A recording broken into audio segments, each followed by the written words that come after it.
All right, folks, the moment you've all been waiting for. Everybody, welcome back to the Cardboard Caravan, the show where collectors, creators, vendors, some of the biggest personalities come together, talk cards, culture, and the market behind it all. I am Drew from Drewskis Cards.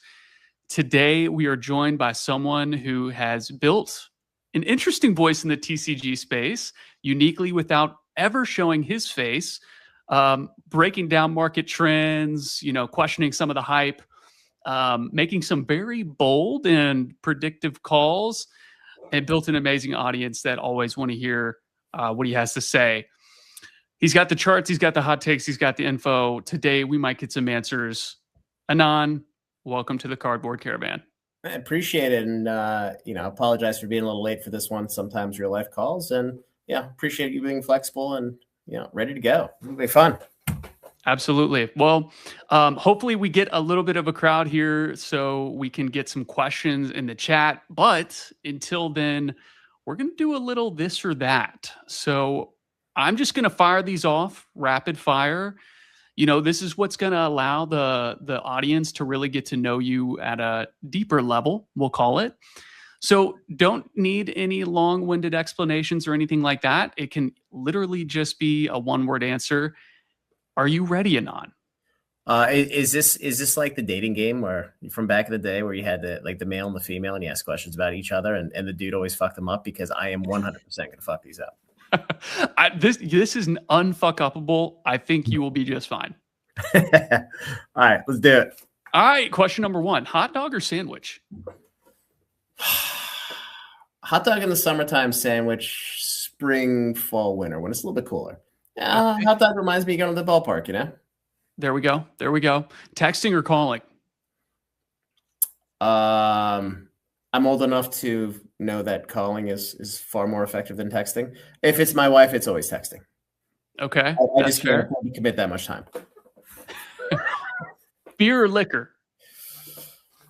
Beer. My liquor days are long past. I do have to function more often than not. iPhone or Android? iPhone. Okay. Not even.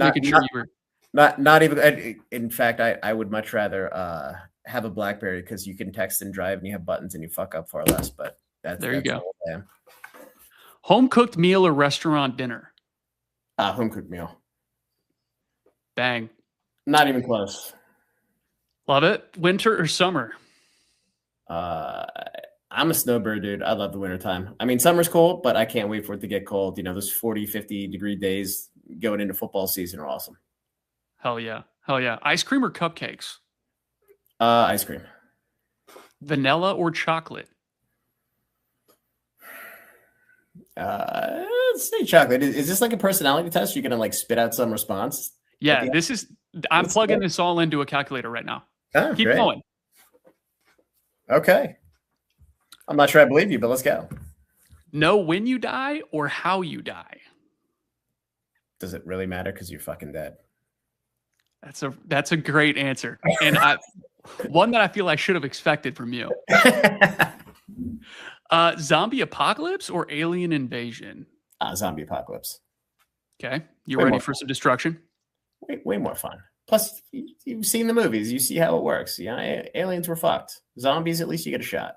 Yeah, you got a chance. Thong or G-string? Well, I'm married with 2 kids, so any of the above. Good answer. Ass or tits? See my answer to the prior question. Okay. All right. Perfect. Are you giving your wife access to your DMs or your distro purchase history? She could have DMs over purchase history. She'll see the dollar amounts and lose her fucking mind. Date night with a celebrity crush or rip 10 of your favorite MTG boxes?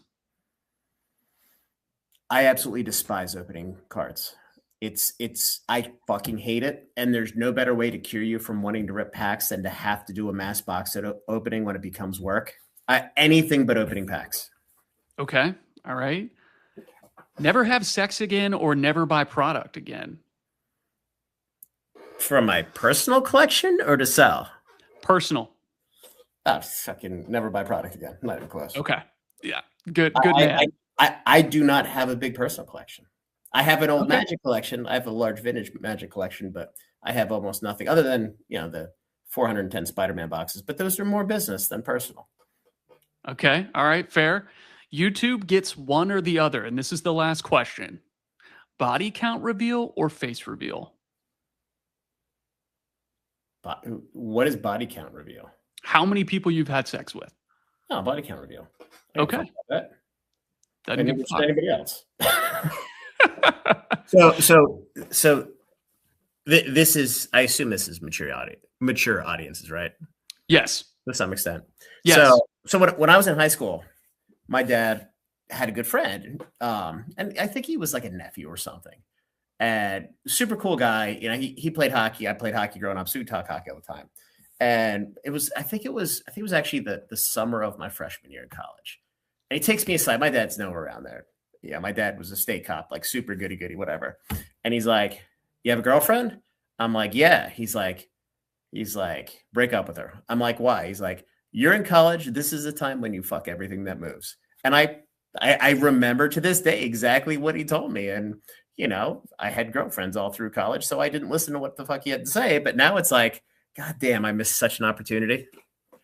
Yeah, man, I get that same treatment. I had a girlfriend for a year and a half in college, and I kind of got the same talk from believe it or not, my mom actually said. I was like, okay, so I'm gonna start to question your mother. Just saying. Yeah, I was like, okay, so I guess you were the crazy one in college, but that tells you everything you need to know about me.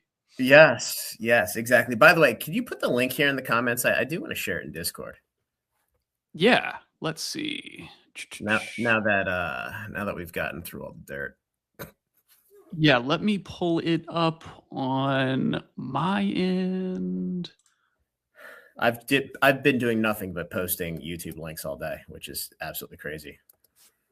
All right. Just add that to a list of all the shit that I do on a daily basis. It's a lot of fun. Hey, you're a busy man. It's a lot of fun. All right, it's in chat. Oh, awesome. Thank you. Let me post this real quick. Let's see. I probably should have watched your last one just to see what to expect, but unfortunately I didn't have time, so my bad. It was a little more tame, actually, than this, but I wanted the people to get to know you on a deeper level. I think they'll get to know you a little bit more on a deeper level as we progress through some of this. We are going to talk shop. I know you're a tired man. I know you've been busy all week, so we will talk a little bit of shop. But first, I want the audience. That's kind of what I want to make this podcast into is bringing on guests that normally talk business, and we'll talk a little bit more personal before we get to it. Sure. Awesome. Okay.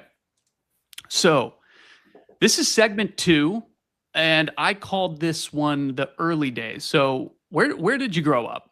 Tell us a little bit about that. I grew up on a farm in central Pennsylvania. No better motivation to get an education and get the fuck out than growing up on a fucking dairy farm. So you were a small town kid. I was. Went to college, little state school, Pennsylvania here. Then I went to grad school in the city. So, moved back home for like 9 months and then got a job in the city. Been down here ever since. So it's interesting. Yeah, definitely a change of pace, I'm sure. Yeah, no, for sure. And I go home and everybody makes fun of me. They're like, "Oh, it's a city kid," and I'm like, "Fucking city kid, like whatever." But yeah. So tell me about the fondest memory from your childhood. Pretty sure I just told you it in the last segment. Dude, I don't even know. I don't know. It was a childhood of forced labor. So we'll just leave it at that. Yeah. Yeah. I'm sure Dad got all he could out of you when he had the free labor. No, it was actually the farmers on my mom's side. Oh, okay. Yeah. Okay. So we had that. Yep. Fondest memory, probably playing ice hockey my senior year, which was like the first year they had an organized league out in the central Pennsylvania area. Like Philly, Pittsburgh had it a couple years before, but central Pennsylvania was a little bit later. All the kids that didn't that schools didn't have teams, they had like a draft just to fill everything out. So I played goalie my entire life. So I played for Cumberland Valley High School, and there were like 3 kids on the team that knew how to play, and they were good. It was like the rink owner's kid and a couple other kids. Everybody else was garbage. Like they had just started playing. And I started playing, I think it was 8 or 9. And we ended up making the playoffs at the 8th seed and knocked off the 1st seed, 8-7 in a shootout. So that was fun. Very nice. Very nice. Other than that, nobody gives a fuck. Hey man, I love to hear some of the history. I mean, I gotta dig into it so we can build this story up. But guys, thank you for everybody who's jumping in. We got about 20 or so people in here now. If you got questions, put them in the chat. Apparently your villain art continues to gain strength. That's okay. Hey, we love it. We're here for it. Maybe it's Dr. Doom. I just look at the price of Destiny TVs right now. They're sub 120 now in TCG Player. They're plummeting like crazy. And I think they're going to continue to drop. Yeah, because they continue to drop on Walmart every Wednesday, as they did an hour ago. Mm-hmm. So obviously you're acclaimed Magic guy, I guess is what I would say. Did you like any other TCGs? Because I'm assuming you were born in probably the late 80s? Nah, I'm older than that. I graduated high school in 97. What'd you say? I said I graduated high school in 97. Okay, so early 80s, baby, then. Close enough. So I was like 12 in 92, 13 in 93. So I grew up playing Magic right when it was like revised Ice Age, Fallen Empires, really the fucking shit sets, like after the good ones were out there. And living on the East Coast, you couldn't get the older product because it all released on the West Coast and it was tough to get out here. Legends didn't even exist. I mean, that shit sold out, before it really ever hit the East Coast. So, I played until like 1997, and then I went to college and did sports and girls and whatever. And I didn't really, I've never played since. But when I graduated and you get a job and you get, that first little $2,500 bonus or whatever, $5,000 bonus, it's like, I remember these old Magic cards. These are cool. And, you started to buy stuff. I remember 2005, I got my first bonus. I was in public accounting at the time. And I bought a PSA 10 Unlimited Black Lotus, which I still have. I paid $1,750 for it. So you're doing pretty good on that right now. Yes. Weatherlight was fun as well. I enjoyed Weatherlight, Visions, Mirage. In fact, the last deck I made it was a Squandered Resources deck, and I think you did something to just choke out mana. But I don't remember, so I just pulled it apart, and the good cards are in my collection, and everything else is in a box somewhere. There you go. Everybody's got one of those shoe boxes laying around somewhere, right? Yes, for sure. So when you were a young guy, what would you consider yourself? Were you like the class clown? Were you a bookworm? Were you the athlete? Because you said you play hockey. What were you? I was this weird mutt because I was always working on the farm. I played pretty much every sport. And then, I get straight A's in school as well. So it's like, it was a small school. There was like 100 kids in my graduating class. So you didn't have a choice but to kind of play everything and do everything. So there, you didn't have like your nerds and your jocks. It was everybody just kind of intermingled and did everything. Nice. So that's all. Hockey and baseball were my sports. Football, I was just too slow. What was your first? Go ahead. Sorry. What was your first job? Besides the farm. Besides the farm, there was a couple summers in high school where I did landscaping part time. Okay. Sweat my nuts off, shoveling, mulching, and stuff. Nice. You and Nomics, you guys have something in common. We do. I started mowing grass when I was 6. So, but yes, yeah. Yeah. So that is a good one. That is a good one. I was landscaping in high school for money. That's great. I'll sneak some of those in there while we're going. That's good. That's good. What was the worst job you ever had? I've never really had a shitty job. Quite honestly, like that, I've never had a job where I take that back. where I woke up and I said, this fucking blows. But I take that back, because before I was in my current job, I was a CFO of a public company, and we took it public, and there was way too much leverage. It was during the financial crisis.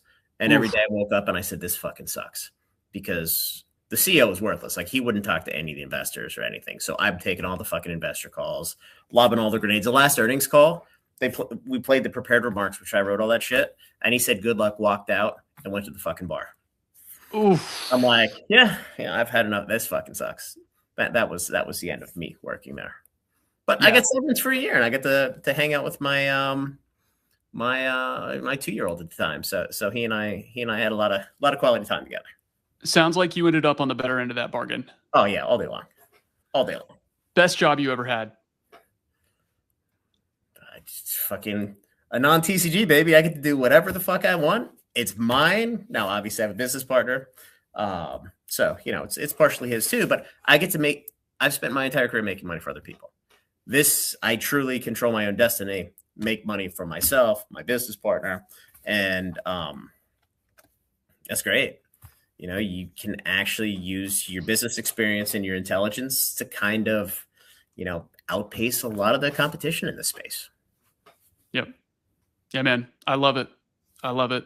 I want to get into a little bit more of your professional years. So for the audience who doesn't know me, and obviously for you and on, since we are just now meeting, by trade, I am a pharmaceutical sales rep, work for a Fortune 5. Yeah. Nice. And I've been in sales for close to a decade now.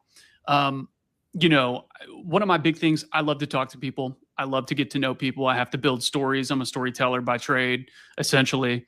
When did you get in pharma sales? When did I get into pharma sales? How long have you been doing it?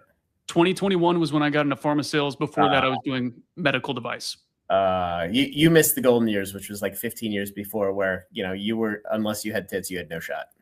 Yes. And you could do some absolutely ridiculous shit with your clients back in those days too.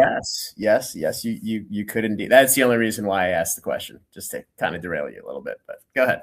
Yeah, no. So that's a great question though. But I wanted to tie in some of your professional experience, because while I was doing a lot of my med device and then getting started into pharmaceutical sales, I was trading. So I was, I guess, essentially like a part-time trader. I learned options first, which is rare because most people learn equities and then learn options. Yeah. But I would go into earnings calls, I would prepare for earnings days and trade the activity afterwards. And I was pretty damn successful at it for about 7 years. And then I found Pokemon, and I was like, okay, it's a little bit more stable. I'm going to start having kids and a family here. So that's when I dove back in. It's funny when you say you went from trading options to Pokemon. That's like a prostitute finding Jesus. Just saying. Hey, somebody had to be the reckoning, and Nintendo was mine. Nice. That's awesome. So yeah, this has felt a lot better. It feels easy. I mean, I shouldn't say that, because it's not easy. But comparing it to the stock world, which as someone in the business world, it's much different. It is. It is. And the thing about trading cards, and specifically Pokemon, Magic to some extent as well, is the price action is extremely predictable. Now, in the equity world, as I'm sure you found out on a couple bad beats, if you will, with stock options, you could be 100% right and your timing's off and you get smoked. Yep. Here, you are always going to have an asset that is going to appreciate over time. The unknown is how long is it going to take to reach the point where you want it to get to. And, you got it. And I actually, the hardest part about this business was getting it through my wife, and quite honestly, my dad's head, that it's a business where your inventory, there's no obsolescence, there's no spoilage, there's no anything. If you don't sell something, the longer you hold it, the more valuable it becomes. And there isn't a single fucking person in the world that outside of this space that would ever believe it. Yep. Nope. You're 100% right, and it took a while for me to learn that because I got back into it in 2020 during the COVID times. I was tail end of 2019. Hidden Fates was still all over store shelves, and I was opening some of that, and then Shining Fates when the new Sword and Shield sets were coming out, and I wasn't completely bought in. And so I kind of left the hobby for a few years and really, really dove back in 2024. Well, your timing was perfect. My timing was perfect as well. So it's worked out pretty good. Yeah. No, for sure. Worked out pretty good. Okay. So I know that you have worked in mergers and acquisitions previously. Many mergers and acquisitions. The murders and the acquisitions. Tell me a little bit more about that. What's the day-to-day like? I mean, look, the most difficult part of it early on, and this is where we get back to your text or phone, and I mean the real answer is both.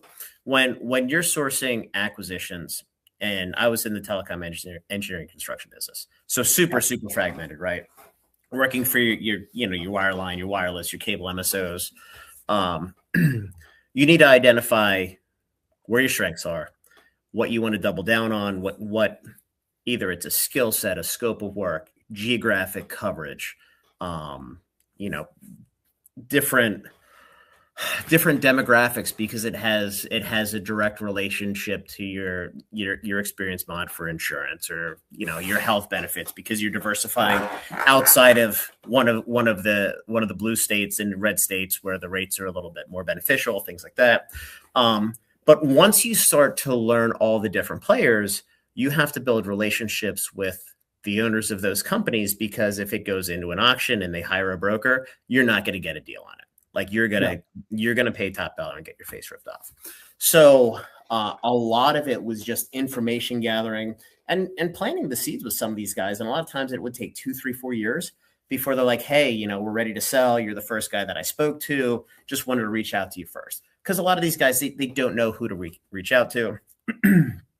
So that's a big part. And quite honestly, just developing that skill set has really helped, between talking to distributors, talking to buyers, just kind of working your way up the food chain. And that's where a lot of my information comes from. It's not from talking to my reps. It's from moving further up the food chain. And then, just looking at the numbers, understanding the entire scope of what is it that I'm looking at here? What do the numbers tell me? What does the story tell me? Customers, etc. Is it what I think it is, or is it what I hope it is? And then what exactly am I paying for? And I'm actually going through an acquisition now in my main job, and it's a small shop, but just making sure that you get what you pay for one, and for two, a lot of these small mom and pop businesses, the owners can go two ways. Either one, they're just sick of it and they just want to hand you the keys for a reasonable amount. But there's a lot of folks that it's their fucking baby. They've spent their entire life building it, and they just have an unreasonable expectation of what the value of the business is. And at the end of the day, what you can pay is a function of the earnings, how much debt you can borrow on it, and how much interest and debt service you can pay. And that's it. And then it's just different degrees of how good or how shitty the time period is going to be until you pay all that stuff off. So, once you go through that, then you have to go through all the legal back and forth. So I can control my lawyers because they know what my expectations are.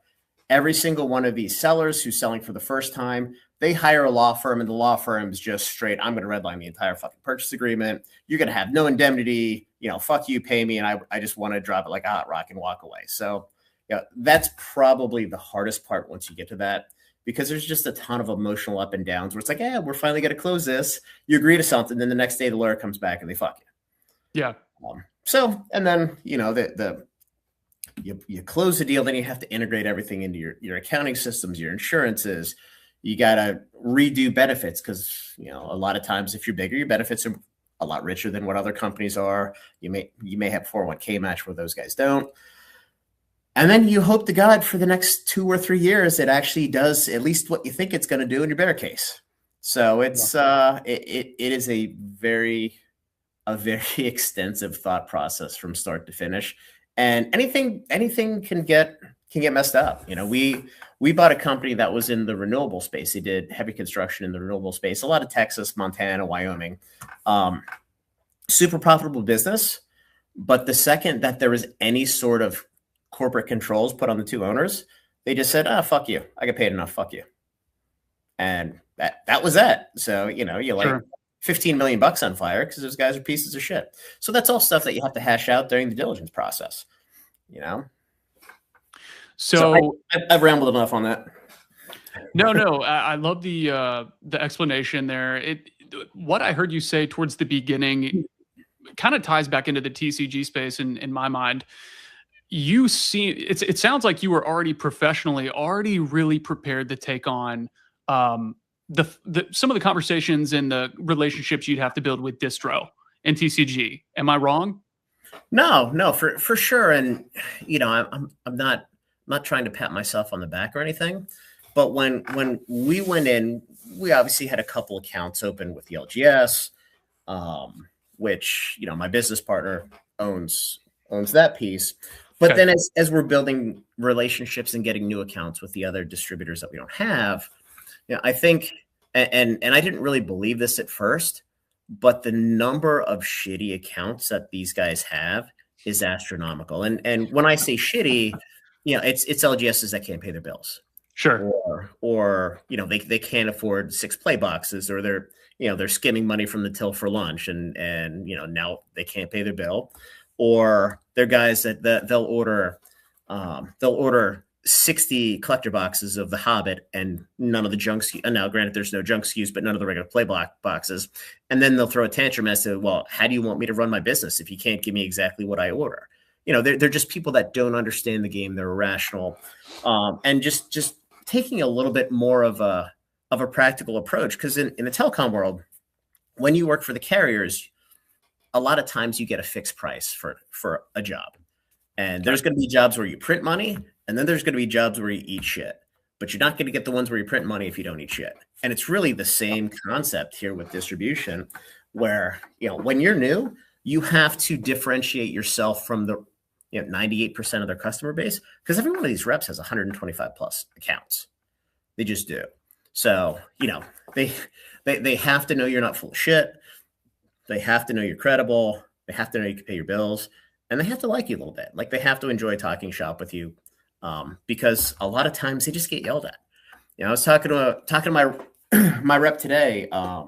Story Booster 1 allocations came out for Fusion World, and you know, it was a bloodbath. But they're saying, hey, you know, we've had these stores that have carried this forever, and you know, they put orders in for 400 boxes and they're only getting 60. And they're pissed. And what those stores don't understand, first of all, you're making $400 a fucking box right now. You know, just shut the fuck up and smile. You know, take the W. But what they don't understand is, yes, there are more stores carrying the game, but the only place for that supply to come from is from the big stores. You know, I'll give you another example. The biggest accounts for Pokemon, with, you know, your Southern Hobbies, your GTSs. Sure. When it was slow, they would get 10 to 12,000 booster boxes per set, which is astronomical. I mean, I'm like 10% of that.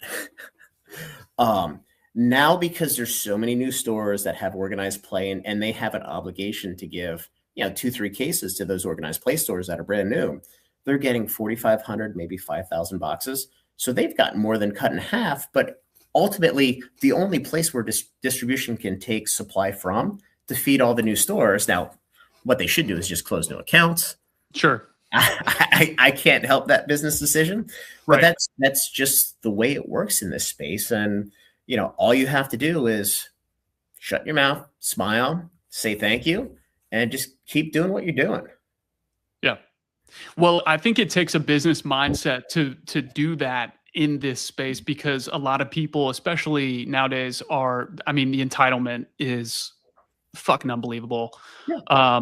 So having the business background that you have and understanding that that's not the way the world works, obviously prepared you for a pathway to not only probably much quicker success, but also getting the information that you get that the following that you have really values. I'm curious, you know, how much of mergers and acquisitions is it a numbers game versus knowing who's running the business? And does this relate to TCG as directly as it seemingly seems to from the outside? So the numbers are the numbers, right?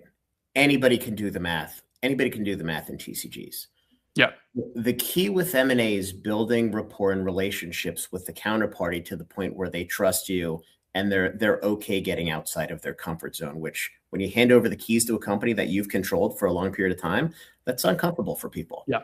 And, you know, I think getting back to the anecdote I just mentioned, building rapport and relationships with reps where, you know, 98% of their accounts are shitbirds, you know, it goes a long way. And, you know, some reps, they just get handed their allocation and it's a straight numbers game where it's just based on your pro rata amount of spend versus the other accounts. There's some reps that have a little bit of leeway where they can push you a little bit of extra product because they appreciate what you're doing for them. Because again, most of these reps are on commission. Some aren't, but most of them are. And, you know, it's not a huge commission, but you are making them money. And the thing I don't understand is I hear a lot of folks bitching about, I can't believe my rep isn't getting me that. And I'm like, dude, your rep would sell you every single dollar he could if he was able to, because it's in his own best interest. Right. Like it's not the rep's fault. It's the overall situation in the market. And quite honestly, if you could get everything you wanted, you wouldn't want it because you couldn't sell it. Correct. You got it. You got it. Let's talk a little bit about risk. What, you know, in an acquisition, what is typically more dangerous? Is it overestimating growth or underestimating the risk? And in your mind, when you're undertaking a big purchase in the TCG world, is it the same way? Would you look at it the same way? Yeah. So I am acutely focused on downside risk for everything. Okay. And I mean, look, part of that is I do have a large asset base, you know, with the business, et cetera. So it's not like I'm trying to turn my first $10,000 into $100,000 to kind of promote the video I put out a couple of weeks ago. I don't want to go backwards. So in the M&A world, you have to analyze the business, you have to analyze the personalities, but you also have to structure the deal so they're on the hook for a longer period of time. You can't pay them 100% of the cash and hope to God they come to work the next day. Because you know what's the saying? You know, you get fuck you money, they're liable to say fuck you. Yeah. You know, and again, I've had somebody say that to me where I got overruled on deal structure just to get the deal done. So risk mitigation on the M&A side is you have to hit a series of goals. And again, the goals can be layups, but they have to get you to the end game of delevering and you know, having the acquisition pay for itself and then being accretive to the overall enterprise value, you know, whatever multiple you're in based on the industry you're in. In the TCG space, I mean, I had somebody reach out today with a $670,000 Pokemon collection, and it was like sun and moon shit, XY shit. And I'm like, nah, it's a hard pass. And they're like, well, why? It's cheap. I'm like, well, I can't buy shit like that. First of all, it's hard to move because a lot of the individual items are super expensive. Okay. Two, I'm focused on liquidity right now because I know where the market's going. I'm not going to sink $670,000 into a lead weight. And three, I'm not buying something that's really at the edge of the cliff as the market's going to start to slow down a little bit, because I'm immediately taking a 25% impairment if I had to sell it tomorrow. So That's why I think Destin is going to be a really good buy here on the ETB side, probably in 6 to 8 weeks. Yep. But in the last 2 months, you know, I bought 3,000 boxes of Marvel Jumpstart. Now, granted, I sold 2,200 of them through Discord, but I still have 800 boxes I'm sitting on. I have almost 3,000 boxes of Foundations Jumpstart. I think distro price is $76.50. You know, there is no downside from that price. If I had to liquidate it, maybe I'd take a 10% haircut selling it to somebody like Rudy. But, you know, it's Sure. out of stock distribution. The boxes on TCG Player are $100. So, you know, I'm at least getting par, you know, worst case scenario. You know, a lot of the Pokemon stuff right now, I'm selling and I'm churning. And the reason for that is if I can get a 2X on my product, just ballpark, right? Now I can sink that into Magic at cost basis, that's distribution price, and you'll watch it age as it dries up and things start to move up. So, if this, 6 months from now, 9 months from now, Magic play boxes may be coming out at $170 each per set. I would start selling those and churning all those at release. And then you start to buy the Pokemon, your Mega 7, that might be $120 a box or $130 a box. So there's an ebb and flow between the two different games. And a lot of folks have asked me over the last 2 years, like, why are you pushing Magic allocation so hard when Pokemon's hot? Well, it's exactly for this moment, because inevitably Pokemon's going to slow down. Magic is in the upswing. And now you have a nice little diversification across games where nothing is down at the same time. And then, you have Bandai, which is a nice to have. But, I mean, Bandai's not going to pay the bills because you can't get enough product. Sure. Guys, there was so much juice for people who are watching from a 30,000-foot view. And Anand, I'm going to make a statement here, and I would assume that you're probably going to agree with me. Number one, when I was trading options, I was part of groups where there was a group of people, some novice, some advanced.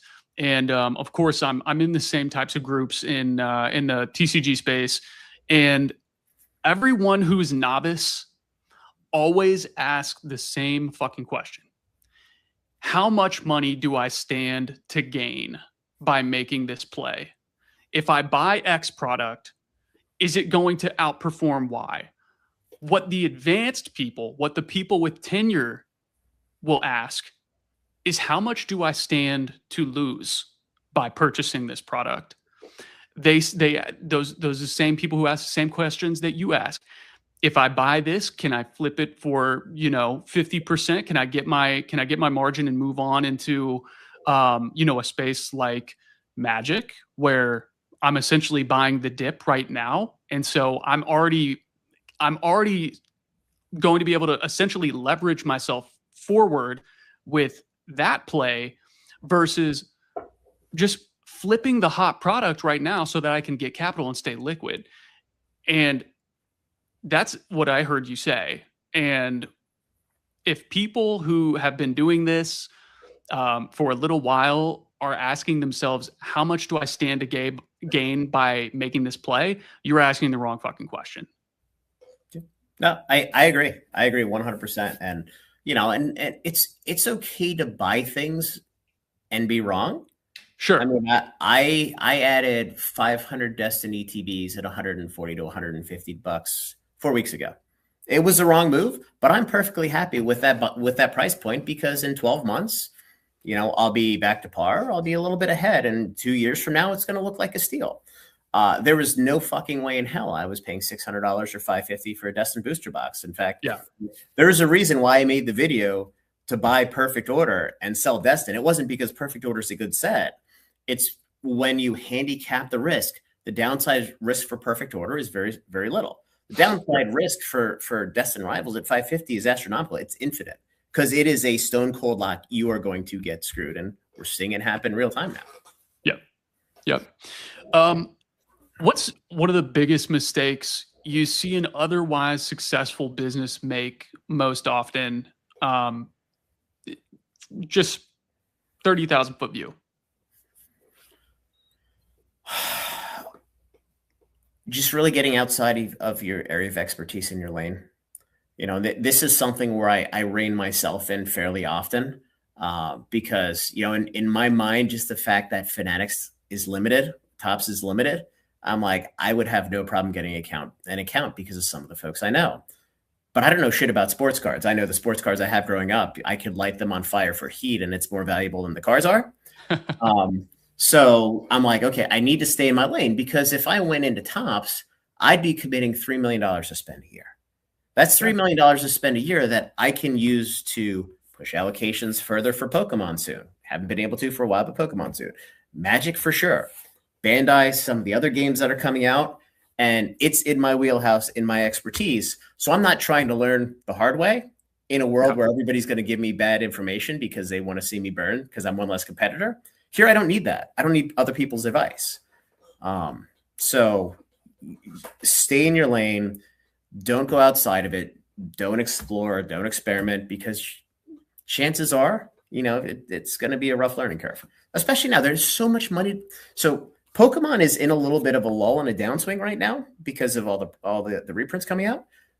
There's never been more money to be made in this industry. Right. It's just not in Pokemon right now. It's in Magic. It's certainly not in Bandai products because the price point for retail is absolutely insane. It's great for me because, you know, I get the boxes at between 45 and 75 bucks. Yep. You know, what would you say the TCG equivalent of due diligence means to you for people who might want to know, you know, am I doing the due diligence I need to be doing when making my next play? Obviously, we talked a little bit about risk. Is there anything more to it? No, I think there is, and you know, with Magic and with Pokemon, you just need to handicap best guess information when you think the next reprint's going to come, or if something's rotating out. I mean, Sword and Shield, we're obviously not going to get any reprints for that, so you have to look and see what the best play is. You know, there's zero chance I would buy Evolving Skies right now. I also have, and this gets back to the risk mitigation. I have my own personal rule that once a booster box gets to $500, it's out the door. Because once you hit $500, the risk of fraud, the risk of theft, any fuckery goes through the roof. Right. And, you know, God forbid that you have a sealed case of something that's tens of thousands of dollars. And I lived this with some of my vintage Magic collection because I had an alpha, beta, and unlimited sealed starter deck that I got in 2013. And I had the Provenance whole deal, whatever, but there were so many fake beta decks getting opened by Wubby at that point in time. The overall market discounted everything by 40% because they just didn't know. And unless they were going to do it for a break, and in which case I'm taking risk because while I have Provenance, you know, there's always a fraction of a percent that it's not real. Right. You run into the same situation. You know, Evolving Skies. I mean, we've had quite a few people that have had, you know, had fake cases and stuff. Yep. I'll give you another example. I bought a case of Chilling Reign ETBs on TCG Player. This was probably like a year ago. And it's just something I didn't have. I'm like, you know what? I'll buy it just to keep it. And this was when things were a little bit more tame for Sword and Shield. Didn't show up. So I sent the store a message and I said, please tell me you didn't just fucking slap a label on that. Didn't respond. They're like, well, it must be lost in the mail. I'm going to refund you. So they refunded me. This fucking thing shows up 6 months later on the door, kicked to hell, but it was there. And I'm like, holy shit, I would have lost this. Like I would have bet like a month pay that this showed up. I opened it up. You know what was inside? Fucking Silver Tempest. What? Yeah. They swapped the labels on it or somebody either swapped the label on them or they swapped the label when they shipped it to me, hoping I wouldn't open it. Oh my God. So the good news is, and this is karma, I got my $860 back and I got a case of Silver Tempest. Yeah. You know, that is just poetic justice is how I phrase it. Every now and then, it just restores faith that humanity's not a total shit show. Yeah, you need something like that. But no, you're right, man. I saw, you know, I think DJ over at DJ's Poke Center had an issue here recently with someone saying they didn't get his Evolving Sky. It was an ES box, yeah, and they claimed that it was like pitch black or something, and you know that is when you're selling to random retailers. I don't have the issue in Discord because everybody's a sub, everything's you know coupon controlled. But if you're selling to retail, it is your own fault if you get defrauded. And I'm not saying you're going to catch everything. Shopify makes it easy. Anything medium and above, auto cancel. Fuck them. You know, there are customers you just don't need. But sending expensive stuff to folks is just asking to be defrauded. So the way you mitigate that is you sell cheaper shit. Yeah. That's it. That simple. Yep. And then, you know, the more expensive stuff you sell in person. You sell it at a show or, you know, you sell it locally. Yep.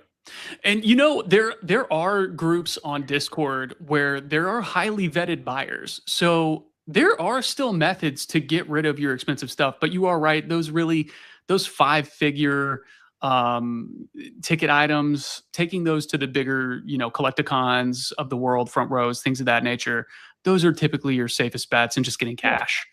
Yeah, I mean, even if it's 85%, you take your money, you smile. I mean, I have a case of XY Evolutions that I had to take from GTS from a year and a half ago. And I think I paid $8,750 for the case. And it's still sitting here. Yeah. And now it's like 17 grand. Yep. And I'm like, how the fuck am I going to sell this thing? I can crack it and I can sell the boxes, or I can hope to God somebody believes that there's actually XY Evolutions in that case.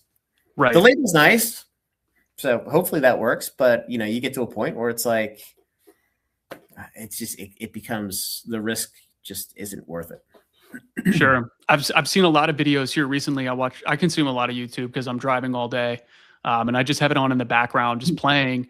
And these Mario poncho boxes, so many people at these card shows who are making the purchase are asking the seller, hey, we're ripping it here live, right? And if it's fake, I get money back. Yeah. What are we going to do about it? Similar to your situation. So yeah. Definitely a risk with those higher ticket items. You've been a CFO. You've handled large companies, large dealings. CFO now. If you were presenting some of these investments that we talk about in our hobby to an investment committee, how quickly would you get laughed out of the room? That depends on the level of competence of the investment committee. If it was a bunch of schlubs that are there just because of their names or their families, they'd buy into it in 5 seconds. If they actually had a real sophisticated financial background, I wouldn't have a job the next day. Yeah. If it was the Hasbro board with a bunch of 70-year-old schlubs, they'd be all over it. They wouldn't even know what the fuck I'm talking about. They'd be like, "We're in." They'd be salivating. Yeah. But we're Ken and Barbie. Like, don't worry your pretty little head. Just take your medicine and go to bed. It's 5 p.m. It's all these old fucking men, dude, that are running these companies. Same with Nintendo. They're just Japanese. Yes. And as you can see, old Japanese men don't understand the Western market. You see it with Nintendo. You see with Pokemon. I mean, Pokemon actually blames TCG Player for the market inflation in the US. Of course. I just found this out the other day because they think there aren't enough sellers on TCG Player to set the market correctly because there's plenty of product out there. And what they don't realize, the market is what it is in the US, not because there's not enough supply. It's the perception that there's a lack of supply. Sure. And that's because there's so many fucking botters out there just putting it away. Yeah. And, those idiots in fucking Japan, they're like, hey, let's just keep pumping it to Walmart. Walmart's great. It goes out to everybody. And it's just like, you guys don't fucking understand. Like, your strategy isn't working because it's just getting sucked up by folks that are scalping it and creating this artificial price inflation. Yeah. It's not TCG Player. The manufactured scarcity is absolutely rampant in the hobby right now. We got a question here. Anon, will you be hiring for your Kingdom of Cardboard? I'm going to need a job after being a Timmy in this market. As long as you keep making hot chicken, I think you'd be okay. I think that's who this is. I'm pretty sure I met him again. I'm a super nice guy. Look, I am close to rolling out a retail website where I'm going to do as much as I can to compete with Forged in Fire, Stomping Ground, Double Infinity, all those folks, and I think there's a little bit of an edge to it. So we'll see. We'll see. Right. At least on the Magic side, but it'll be fun. It'll be fun. There's some interesting concepts where we were actually able to take kind of the best of what everybody does and merge it into one, and just avoid the dog shit. Awesome, man. I'm excited to check that out. Is this breaking news? Well, I'll let you know Friday or Saturday when it goes live and you start seeing it. But yeah. Totally different branding now. So that'll be fun. Awesome. Yeah, I recently joined your elite and made my first purchase. It was either last week or maybe early. Yeah, I think it was last week. So I excited to do more business with you, and certainly, I have my own website, drewskiscards.com. Started back in January, and it's gone well. So yeah, I'm anxious to get into the Magic space, and obviously your Discord has some really sharp cats in it, that have good information. So Yeah. last question: is there anything that you have bought in the hobby where the CFO side of your brain was like, "This is so fucking stupid," but the speculator and collector in you was like, "You know what? I'm going to buy it anyway." Metazoo, Sorcery, Flesh and Blood, Power World, Weiss Schwartz. I can continue if you like. So a lot of those plays, yes. But I have learned my lesson, and getting back to the diligence on games, we talked about Magic and Pokemon and even Bandai to a certain extent, because I think they've proven they know they have their shit together. Yeah. When you're looking at these indie games, you have to look at the management teams. The Sorcery management team, they're absolutely fucking terrible. The guy who's created the game, he's very, very sharp with the art and the game design, but he is financially fucking retarded. Like, he doesn't know how to run a fucking business. Like, it's terrible. I'm buying Forbidden Door because nobody else is. So screw you, Noble Dragon Games. That's another nice game. I will tell you, Cyberpunk. Cyberpunk is coming out here in October. I met those guys at Gamma, and for those of you who don't know, Gamma it's like Game Association Manufacturers and another something like that. But it's an industry only thing where retailers are talking to the game designers and distributors, etc. Cyberpunk is a GTS exclusive, so you can only get it through GTS. At the time, I didn't know they were doing Kickstarter. Well, it turns out even though Cyberpunk is obviously a huge IP owned by the studio, they just licensed the game. They're getting zero financial backing from the studio, which you wouldn't know that if you didn't do the time researching it. So when I met the guys, the guy designing the game, he was a pretty impressive dude. He's a European guy. I think he worked for Yu-Gi-Oh! And his claim to fame talking to him was, I told these guys they should have done all arts 10 years ago. I'm like, okay, great. I don't really care. It didn't work. They didn't, whatever. But the other guy was talking about, and this is where they lost me. So the dude's sitting there. He has a giant rainbow mohawk. And it seemed like a nice guy, but it's like, hey, what are you doing? And granted, there's a lot of fucking freaks there. Like there's a lot of people with purple hair, a lot of males dressed like females dressed like males, and some folks where it's like I couldn't even guess the gender, which is fine. There's a lot of inclusion events like this, which is fine. I don't really give a shit about that. Yeah. But when you're trying to convince people that you know what the fuck you're doing, and you show up with a giant rainbow mohawk, like his hair must have been a foot long, like it was big, and he proceeds to talk to me about how they're printing and China and this and that. And I said to him, oh my God, his name is Drew also, by the way. Holy shit. Yes. Of course. Yes. I don't know if he's still there or not, but he proceeds to tell me how they're using printers in China, because that's the first thing I asked him. And I said, hey, you're aware that the Chinese just want your fucking money. Like, they're going to tell you exactly what you want to see and show you what you want to see when you're there. And then they're going to take Whitey's money and tell you to go fuck yourself. Because we saw the collation issues. We saw it happen with Metazoo. Yeah. We saw it happen with Sorcery. We saw it happen with Warlord more recently. Like, it's happened with a lot of games. And this dude was so confident that the Chinese factory, like, he had it whipped. And I'm like, dude, you have no fucking idea what you're in for. And then when I'm talking to him, I'm like, guys, if you're going to go Kickstarter, the Kickstarter is going to go crazy. The market's hot. You need to cut it off at like $10 million, or you're going to flood the market with too much product and the game's going to implode on itself. What do these motherfuckers do? They keep the throttle wide open. They raise $25 million, and there's like 300,000 fucking booster boxes coming out to a game that nobody gives a shit about. It's all fucking speculators. So, oh my God. I bought the maximum of what I had to buy to keep the rep happy. We'll sell it into Discord for people to rip and play and whatever. But there's so much product coming out. If you're a new game startup, you need price appreciation. because you need the collectors to buy it. You need the investors to buy it to support the price of the product until you can build a player base. And none of these fucking indie games get it because they're all so fucking greedy and stupid. You know, the second they see dollars, they're like, yeah, fuck it. We'll print money and we'll figure it out on the back end.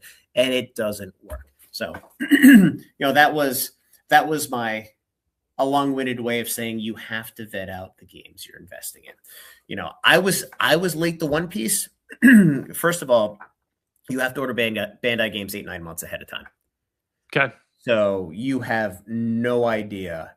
You have absolutely no idea what they're going to look like. So I ordered my first Bandai set in January of 2025.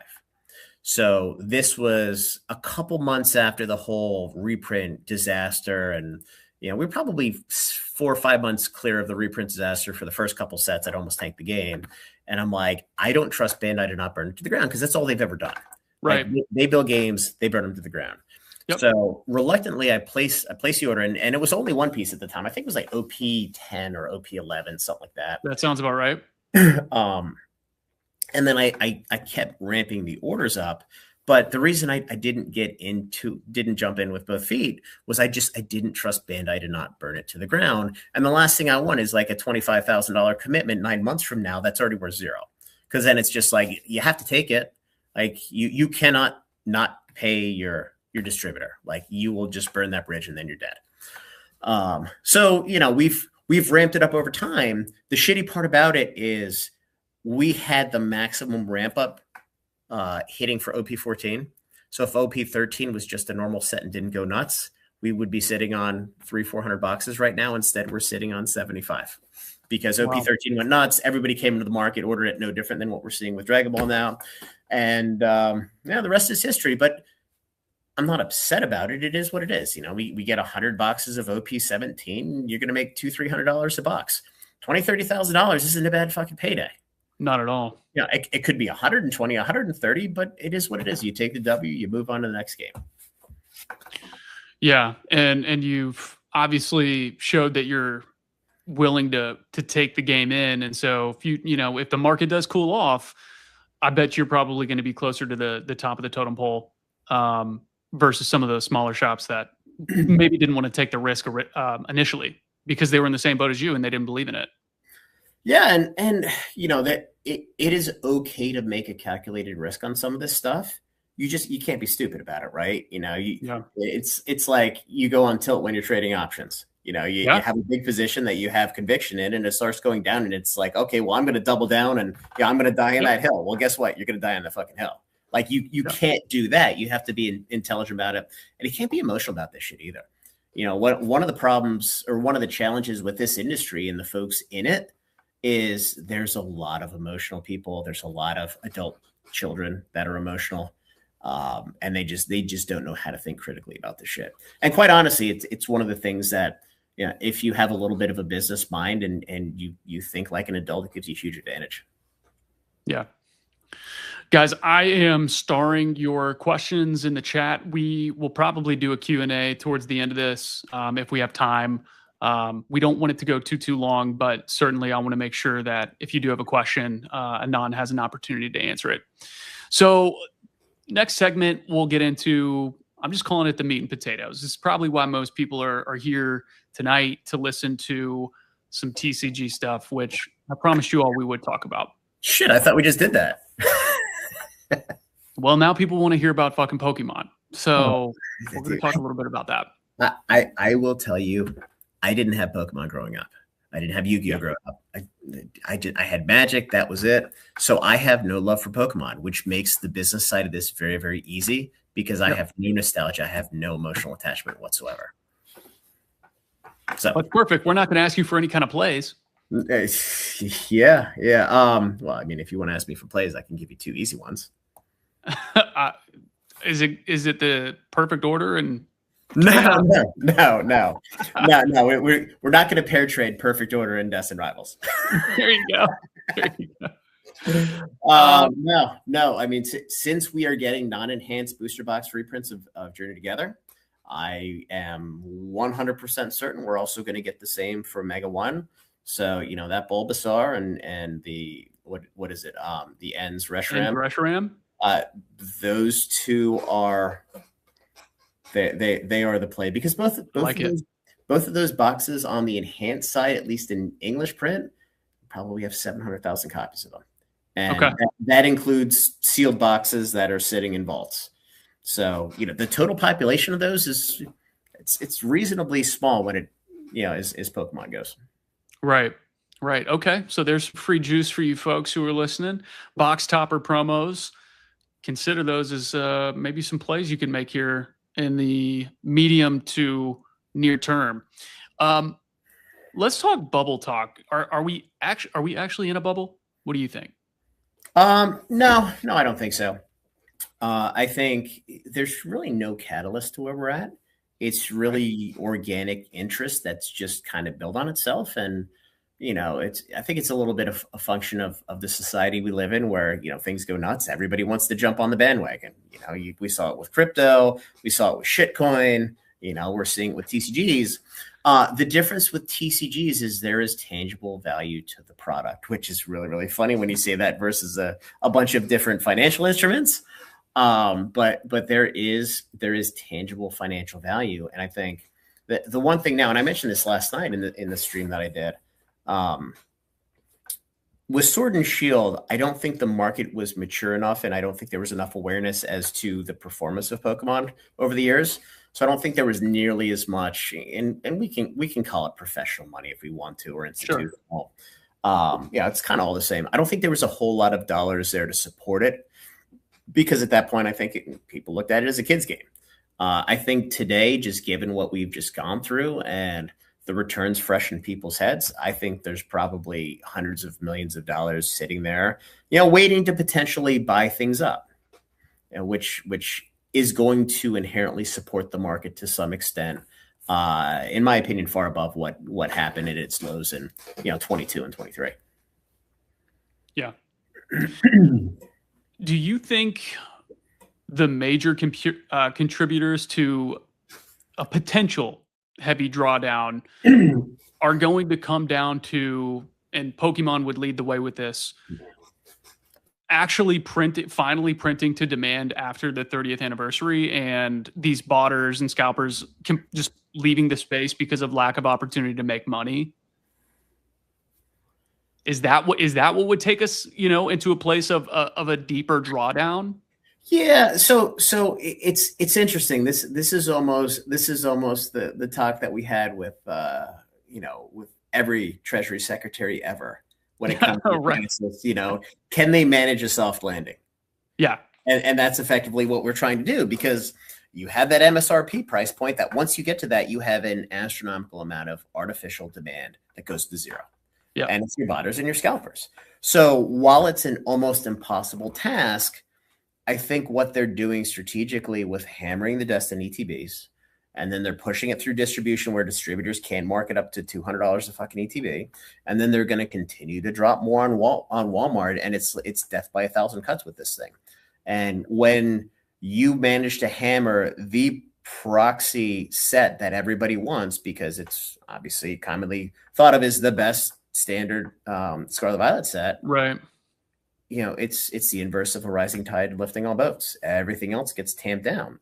And then you have 30th out, and all of those dollars that would have potentially been chasing Destined, dumpster diving is now going to go to 30th anniversary. So you're going to lose a lot of your financial support when the maximum amount of product is coming into the market. And quite honestly, this is exactly what they had to do. Because again, this is not a supply and demand challenge directly.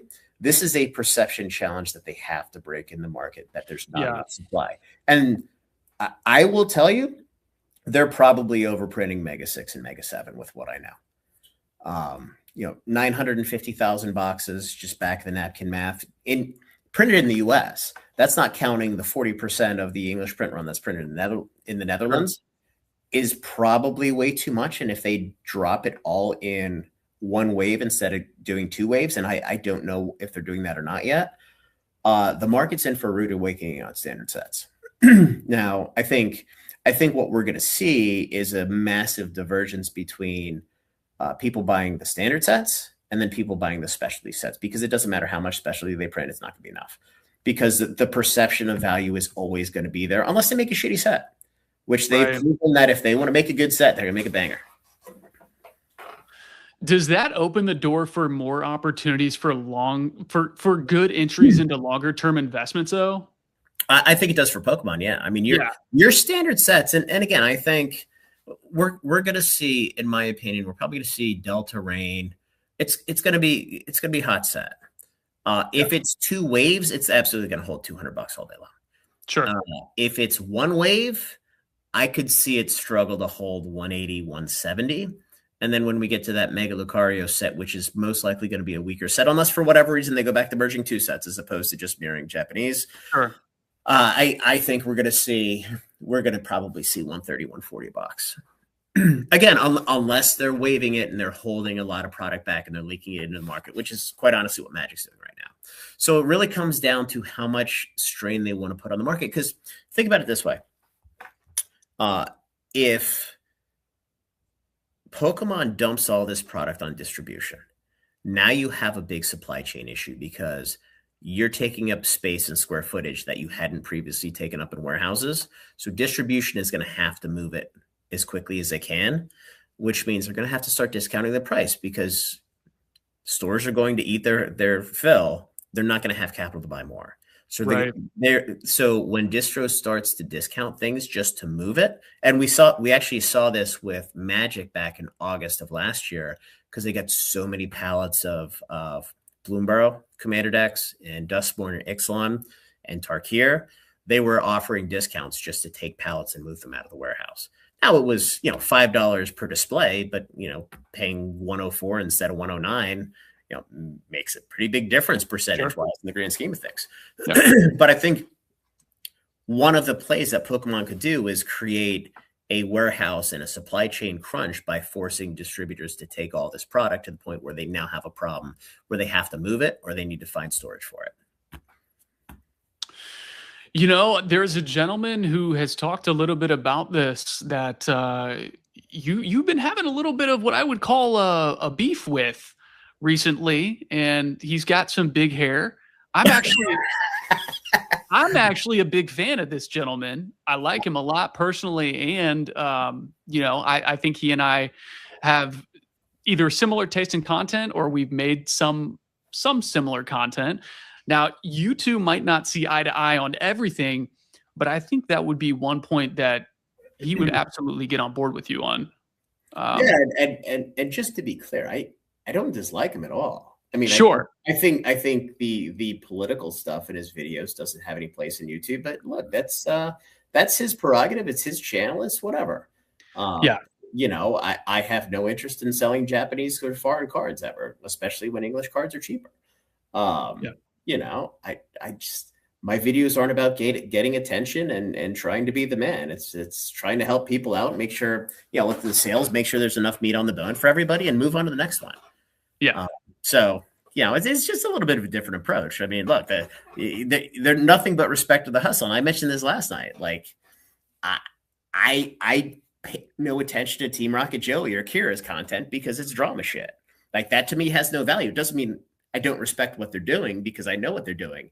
But I mean, I could just leave it and never think about it again. Yeah, I've had some personal issues with the 2 latter names. Hell, even Team Rocket, I've called them some different names before. Well, you can dig through my older videos if you're interested in seeing how that went. But I agree with you. Different strokes for different folks, certainly. He's like the Jerry Springer of Pokemon. Like, he'll take the I'm other not side even going to give him that. Just to be a dick, he doesn't have any original thoughts. It's just he takes the other side just for views and clicks, and that's it. Yeah, not my style. Definitely nothing that I think I maybe watched 1 or 2 of his videos like in the last few years, and after I saw those, I was like, yeah, I'm not watching that shit. Yeah. I like actual business talk. Okay, so. Let's try and play devil's advocate for a second. We've talked about what could lead to a slowdown. Let's talk about what could make today's prices look like a discount, look cheap. We'll call it, well, let's be fair, 2 to 3 years. 2 to 3 years passage of time. Yes. Next question. No, that was the answer. Well, okay. All right. That's fair. No. Look, I think we got to take these in different blocks, especially if we want to talk specifically for Pokemon, right? I mean, the H block is going to rotate out here in the next 7 months, 8 months. Yeah. So Stellar Crown safe, Temporal safe, Prismatic, Twilight safe. I'll get there. Surging safe. Prismatic, I think we're going to get another wave of reprints coming here. And if you look at the cadence this year of Prismatic, it mirrors up very closely to what we saw last year with 151. Yes, the bundles. Now, well, the bundles, the poster collection. Yep. Now, we got a lot of surprise boxes, which was interesting for Prismatic. Now, we didn't get 151 ETBs the second time. We got a shit ton of ETBs here. I don't think they're going to do ETBs again because, if anything, they're going to focus on black and white ETBs and Ascended ETBs because, I mean, we're going to get a massive Ascended reprint probably Q1, Q2 of next year. It's just it's just due. But, Prismatic, the closer we get to rotation out next year, I mean, that's probably the best buy by far. I mean, $150, $160 per ETB is an absolute steal. Now, again, there's multiple millions of them out there. Right. But, I don't see a scenario where we go into a bear market here. I just see a divergence of the perception of value for standard sets versus specialty sets. I mean, sure. If Mega 7.5 comes out and it's Mega versus Mega or it's some sort of tag team, it's gonna be fucking nuts. They are not making Shrouded Fable anymore. No, they are making absolute banger sets. I mean, when Black and White came out, everybody's like, meh, whatever. And now everybody's in love with it because, well, the price goes up, people want it. But, there's so many cards in there. There's so many IRs and SIRs. It's turned into a unique set. Yeah. No, black and white's a lot of fun too. I mean, I like to look at things not only from the subjective point of view of, the business side of things, but also from just a collector's perspective, what I think people would like, because more often than not, if I'm into it, typically that leads into organically other people are into it too. So certainly if the specialty sets, I think it's interesting that you mentioned that because I don't think anybody has ever treated or looked at Pokemon that way. And so when I don't know if you just said it for the first time with Krabby last night, or if you said it in one of your videos where the specialty sets will start to differentiate themselves from these mainline sets. Pokemon has never really been looked at that way. Whereas I feel other areas of the TCG space and Magic, there's no collector boxes in Pokemon. Right. The closest thing we have are these specialty sets. They're not one-to-one, but there's still some correlation because they're printed differently. The products are different. The way that they release the sets, they're premium sets. That it's the closest thing that we have in the Pokemon space to a collector box. Yeah, I think the interesting thing is if you look at the two different sets conceptually, your standard sets, you can buy 36 packs, you can go rip till your heart's content, whatever. With the specialty sets, they're just trying to drip feed you product. You buy an ETB, you get 9 packs. You buy a booster bundle, you get 6 packs. You want to buy a giant Xbox and fill up your trash can, you get 4 packs. It's so it's a completely different concept, and it is virtually impossible to flood the market with packs when you're making all this ancillary stuff, and you're not pushing out 36 pack booster boxes. And we talked about this a little bit last night with Krabby. I think one of the fundamental strategic flaws that Pokemon had in 2025 was they decided, and again, their goal is to get Pokemon in front of anybody who could potentially buy it because it's all about growing the IP, right? Sure.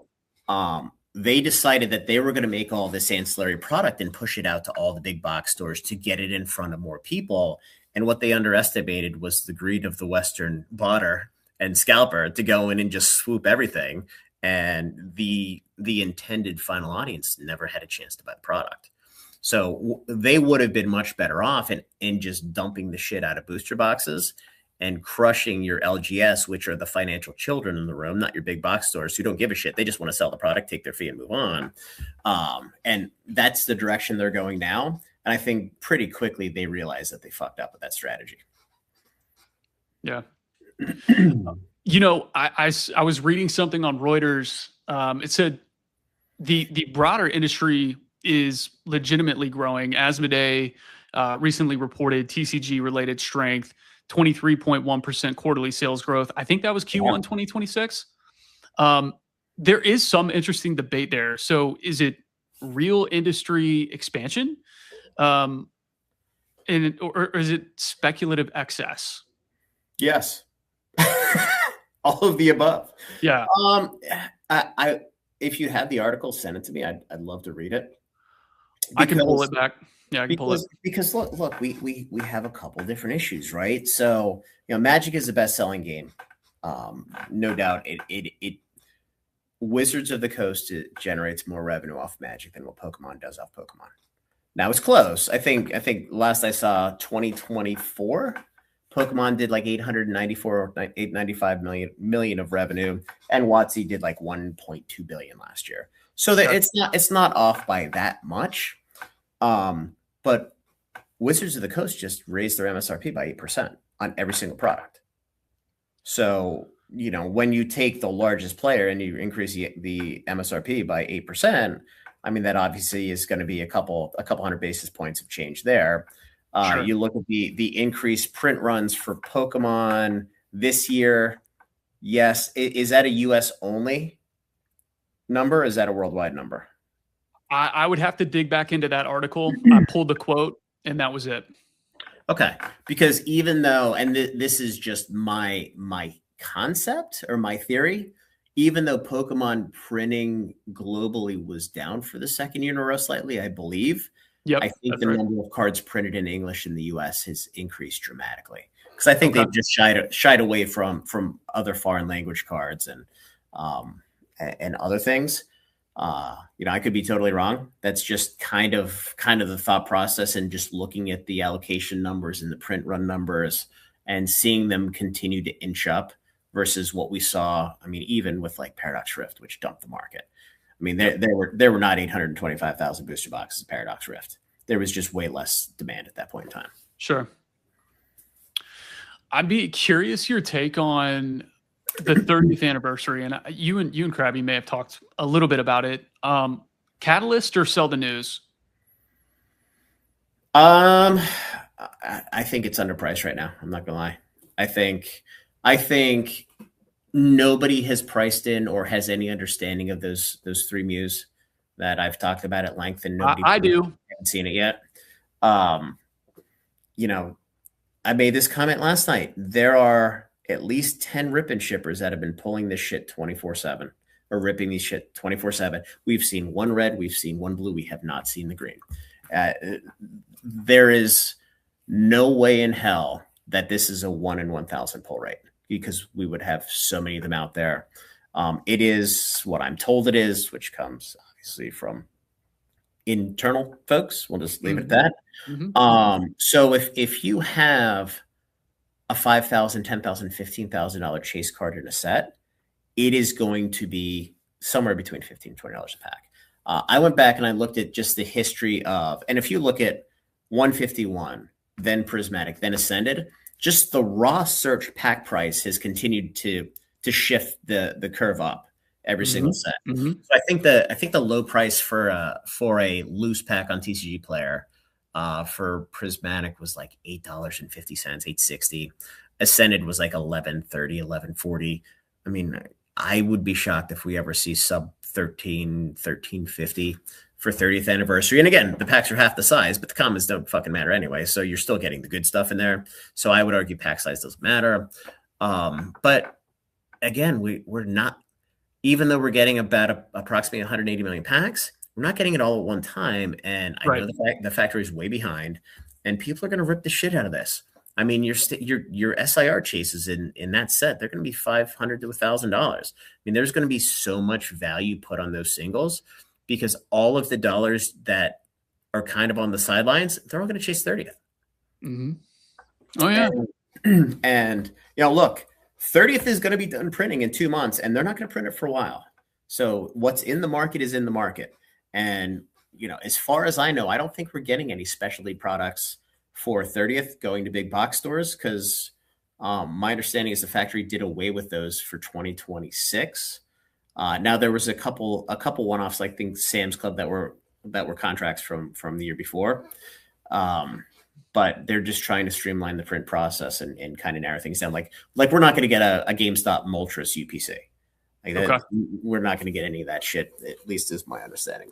So, if you look at the 30th UPC, you're getting 29 packs plus a special pack, which has all the classic cards in. Yep. You're also getting either an Umbreon or a Sylveon promo plus the Pikachu. I mean, yeah. If the packs are $15, I mean, then that's $450 plus promos. Plus promos, yeah. Your intrinsic value in Doomsday is $500 per UPC. Yeah. And quite honestly, I mean, $600 I think is still a deal on this. Yeah.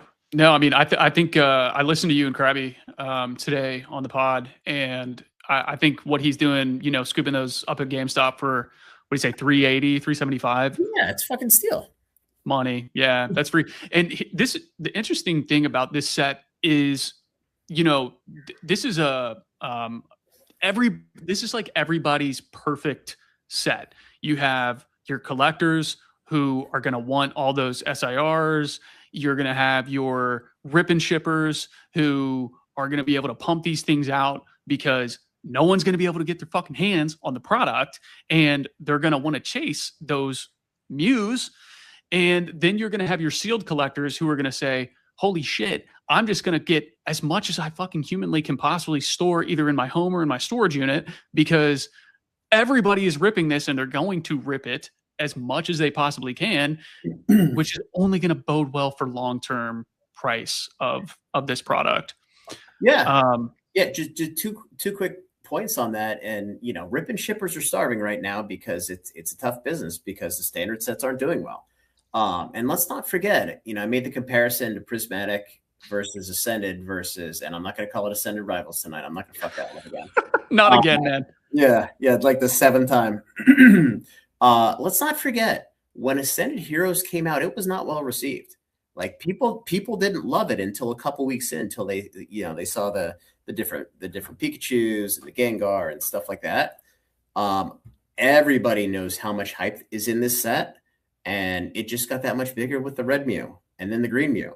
And there's going to be a lot of fucking people that are like, well, that card looks like shit. And guess what? They're going to buy it. So it doesn't matter what they say. It's the more we talk about these things, like, it's so fucking crazy that you don't have like 50,000 followers on your YouTube.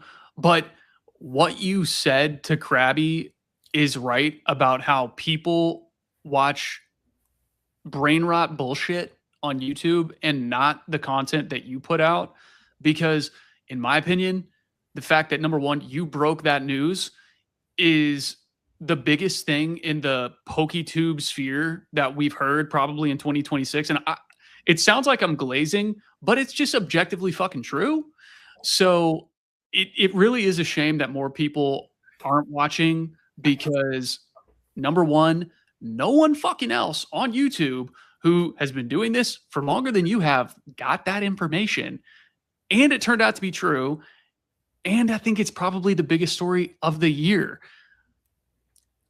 We can have a conversation about if this is going to set the precedent for Pokemon to do this in future sets. My internal dialogue is telling me it's probably just going to be an anniversary type thing. Maybe you have different information that we don't know yet. But I don't want to go off on a tangent. I just think it's disappointing that more people are not watching your content because you've been breaking the biggest fucking news that actually could make a difference for their wallet versus just the absolute bullshit that people are consuming on a day-to-day with Kira and Team Rocket dipshit, Joey, and I'm done. That's my soapbox there. But that is the world we live in. That It's is why crazy. that is why we're able to sell Pokemon cards where you rip a pack and you're losing 80 cents on the dollar. You know, Yeah.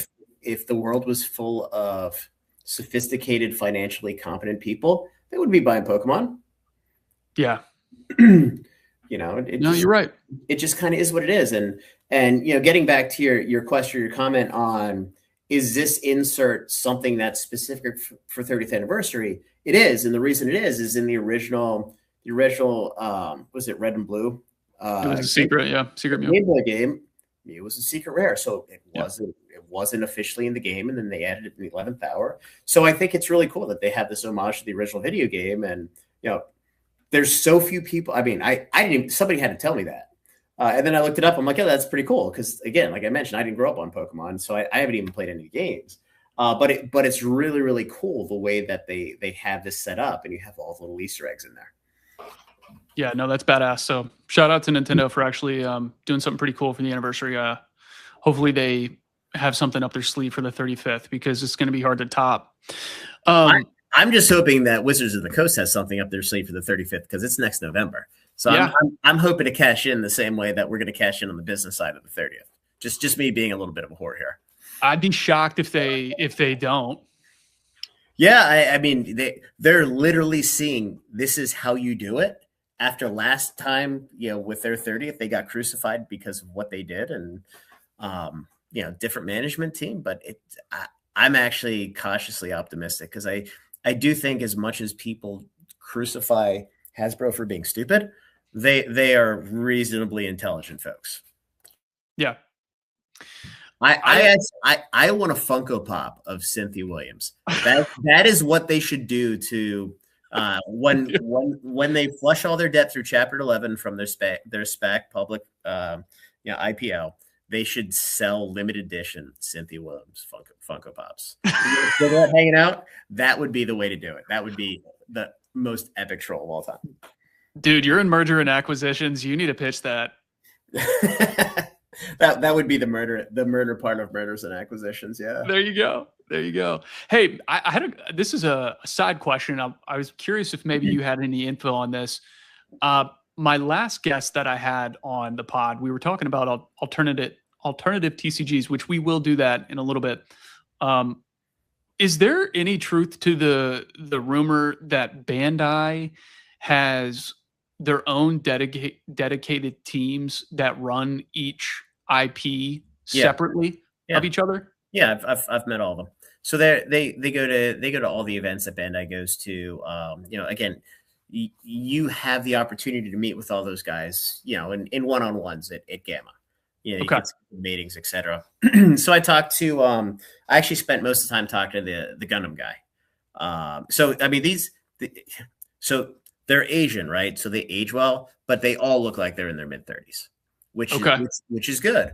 But yeah, I mean they have, my understanding is that they have creative direction for the game both in Japan and the US, which is good because I mean they've all done a really good job. And you know, the reason why I want to talk to the Gundam guy, and again, this was back the first week of March of this year, I wanted to hear what he had to say when I asked if they were going to reprint GDO1, which is New Type Rising. Right. Because it was at the point where supply was finally starting to dry up and it was starting to move in the right direction. And he's like, no, we're not reprinting any of these sets after the second wave. It's done, which is exactly what we want to hear because that's how they almost killed One Piece by, you know, kind of going back on what they said they were going to do and reprinting all the earlier stuff. But yeah, it's one dude, and you know that's pretty much it. It's one person in charge of each IP. Yeah, one person in charge of each IP. Really? Yeah. Wow. Okay. See, that I didn't know. I did recently. You can't have too many cooks in the kitchen with this stuff, or you're going to end up with a fucking shit show. That's true. Yeah. I did recently start picking up more and more of the Gundam stuff and fell in love with the cards immediately after opening a few boxes, which, you know, GDO5 is actually fairly, it was definitely plus EV the first weekend here. Moved a few things out of the boxes that I pulled. Gonna send some other things off for grading. I do a lot of vendor and grading plays on my end of the business over here. But Gundam is a fantastic anime, and I don't know if you're into shows or anything like that. Uh, I saw it as a kid. I think I think they had Gundam and like Ronin Warriors on in like the early 90s on cable where Yeah. I grew up. And that those were the only two. And I think they had like the one of the old Dragon Balls every now and then. Yeah. But yeah, I mean, I remember watching it as a kid. I don't remember that much about it. Dude, it's intricate. Mhm. It's intricate, man. Like there, and it's fucking. I mean, it's kind of dark. I mean, That's good. yeah, no, it's not made for kids. It's Well, I for mean, young adults. it's in space, right? I mean, there's not a whole lot of light out there. That's right. That's But right. so the key thing, and this is why I went so heavy into Gundam. So Bandai doesn't own the One Piece IP. They don't own Correct. the Dragon Ball IP. They lease it, Yes. or they license it, I should say. They own the Gundam IP. It is theirs. They're paying no royalties. That is their baby. So again, when you're handicapping a news TCG, and at the time, I don't think anybody would call Bandai indie, but you could probably get away calling them pseudo indie. Yep. Just for destroying so many games. You look at that and it's like, look, this is their golden goose. They can't afford to fuck this up. That's not to say they won't do it. And then, you saw the live action thing coming out or get announced and some new cartoons and who could go wrong with Sydney Sweeney's tits on the big screen? Hey, I want her in the Nami swimsuit in the next anniversary set, and then the thing's gonna sell. This is where Wizards fucks up. They have too many crazies in the Pacific Northwest. Just put tits on a card. That's it. They have no problem putting gay dudes in a fucking pool, but you God forbid you put tits on a card and everybody loses their fucking mind. Yeah, I don't get it, man. I mean, we need more booby girls. It's simple. I agree. We should take the Bushi management team or the design team. Let them design a Magic set. Oh, like it would be great. We'll get Brown Dust 2 meets Strixhaven. That would do numbers. Yeah, or Bloomberg. You're gonna have rabbits and squirrels with thongs and giant titties. It would be something, dude. There's a community for that. Don't joke about it. It's true. Yes. Yeah, it's probably also in the Pacific Northwest. Oh, a fucking 100%. Noble Dragon says, "Look into Brown Dust." I will absolutely do that. You probably don't want to do that. So Brown Dust is an app game, and it's a Japanese game, and it is about as MA as you can get without penetration. Really? Oh, but Weiss just put out a set in Japanese for Brown Dust 2. So if you're bored, just Google Weiss Brown Dust 2 cards and go to the pictures and take a look, and you'll see what I'm talking about. I got 40 cases, and we sold them in Discord in like 5 minutes. that was my next question. Yes. But I don't think it's ever going to release in English because I don't think it would I don't think the powers that be in America would allow those cards to be sold to kids. Yeah, go ahead and Google it real quick. Okay. Brown Dust? Yeah. Brown Dust 2, Weiss. Weiss. Oh, yeah. I got it. And just look at some of the images. Let's see what we got here. They're good. Oh my gosh. Yeah. Wait till you see the one chick dressed like a cow bend over on a ball with her tits pushing up against glass. That is exactly why those cards are probably not going to be printed in English in the US. Do you think I would get hit with TOS if I shared this? I don't think so. I mean, nobody cares about Bushi games here. All right, let's share this on screen.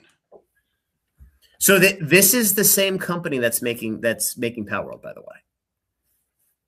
Wow. Okay, that's interesting. Yes. All right, let's bring this up. This would be awesome. Okay, so these are right here. Yeah, there's one.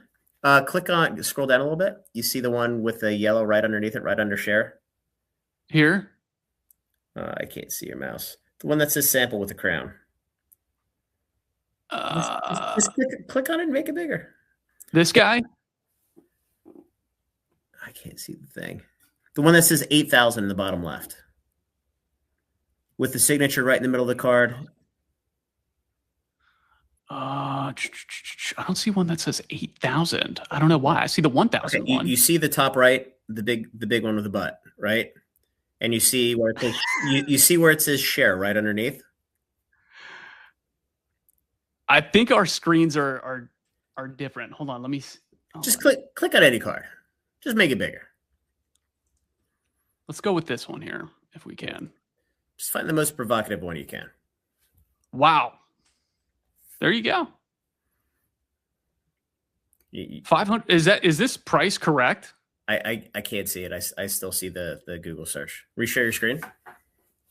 Here, I'm gonna go full screen here. There you go. See if that changes anything for you. Just make it bigger. Nobody's gonna have that issue once they see the card. Just saying. All right. So let me see. Are we? Is this? So I can see the Google page with the pictures. Okay, so the stream is somehow delayed. Yeah, it doesn't matter. Just close it down. We can move on to the next one. Okay. Everybody gets the picture. Yeah, no, I'm a big fan. I'm a big fan. So again, this is the same manufacturer that's making Palworld. So interesting. Well, that's good to know. Now I see why you invested in Palworld. I don't even know what conversation or what the question was when we went down that rabbit hole. I totally forget. Not gonna lie. Oh my gosh, I love it. All right. See, this is what it was all about, man. This is why I'm doing the podcast, because people need to see these discussions. These are important. Oh, but this you get all the different pieces. You get the business aspect, you get the card aspect, you get opinions. You get bashing Teeth Rocket Joey. There's all kinds of fun stuff here, and people get exposed to games and sets that they may not have known. Dude, I'm here for it. This is already a great success in my opinion. Okay, let's talk alternative TCGs real quick. TCG Player had their Q2 rankings come out recently, and Lorcana was 5. Riftbound was 6, Gundam was 8, and Fusion World was 9. I'm going to go ahead and start asking questions about each, and you just give me brutally honest opinion. Sure. Riftbound, real contender or flavor of the year? So the player base is real. The sell-through is real. Those motherfuckers need to stop reprinting. Okay. So what I was told at Gamma, because UVS was there as well. For those of you who don't know, UVS is the manufacturer, Riot is the designer, manufacturer/distributor. And they said at that point in time is once they get to the 5th set, they will stop reprinting Origins. I don't believe them. Because if you look up UVS, it's just 2 fucking gaming jerk-offs in a company that, somehow caught the leprechaun at the end of the rainbow when they got the license or they partnered with Riftbound. Okay. So as long as they can control their print runs, the IP will carry the game. If they can't control the reprints, they will smash it to oblivion. Now, what we've seen with the last couple reprints that were pretty heavy-handed, the market chewed everything up and spit it out, and it only took 6 to 8 weeks. So the problem is it's a fickle market, and once they lose confidence in the ability to collect things and have them gain value, they're out. So I'm cautiously optimistic because I get a lot of Riftbound boxes. It's in my best interest and everybody's to have successful games, but they need to stop being greedy little pig horse and get the fuck out of their own way. So they're printing a lot of these boxes, but there's still some very expensive cards in these sets.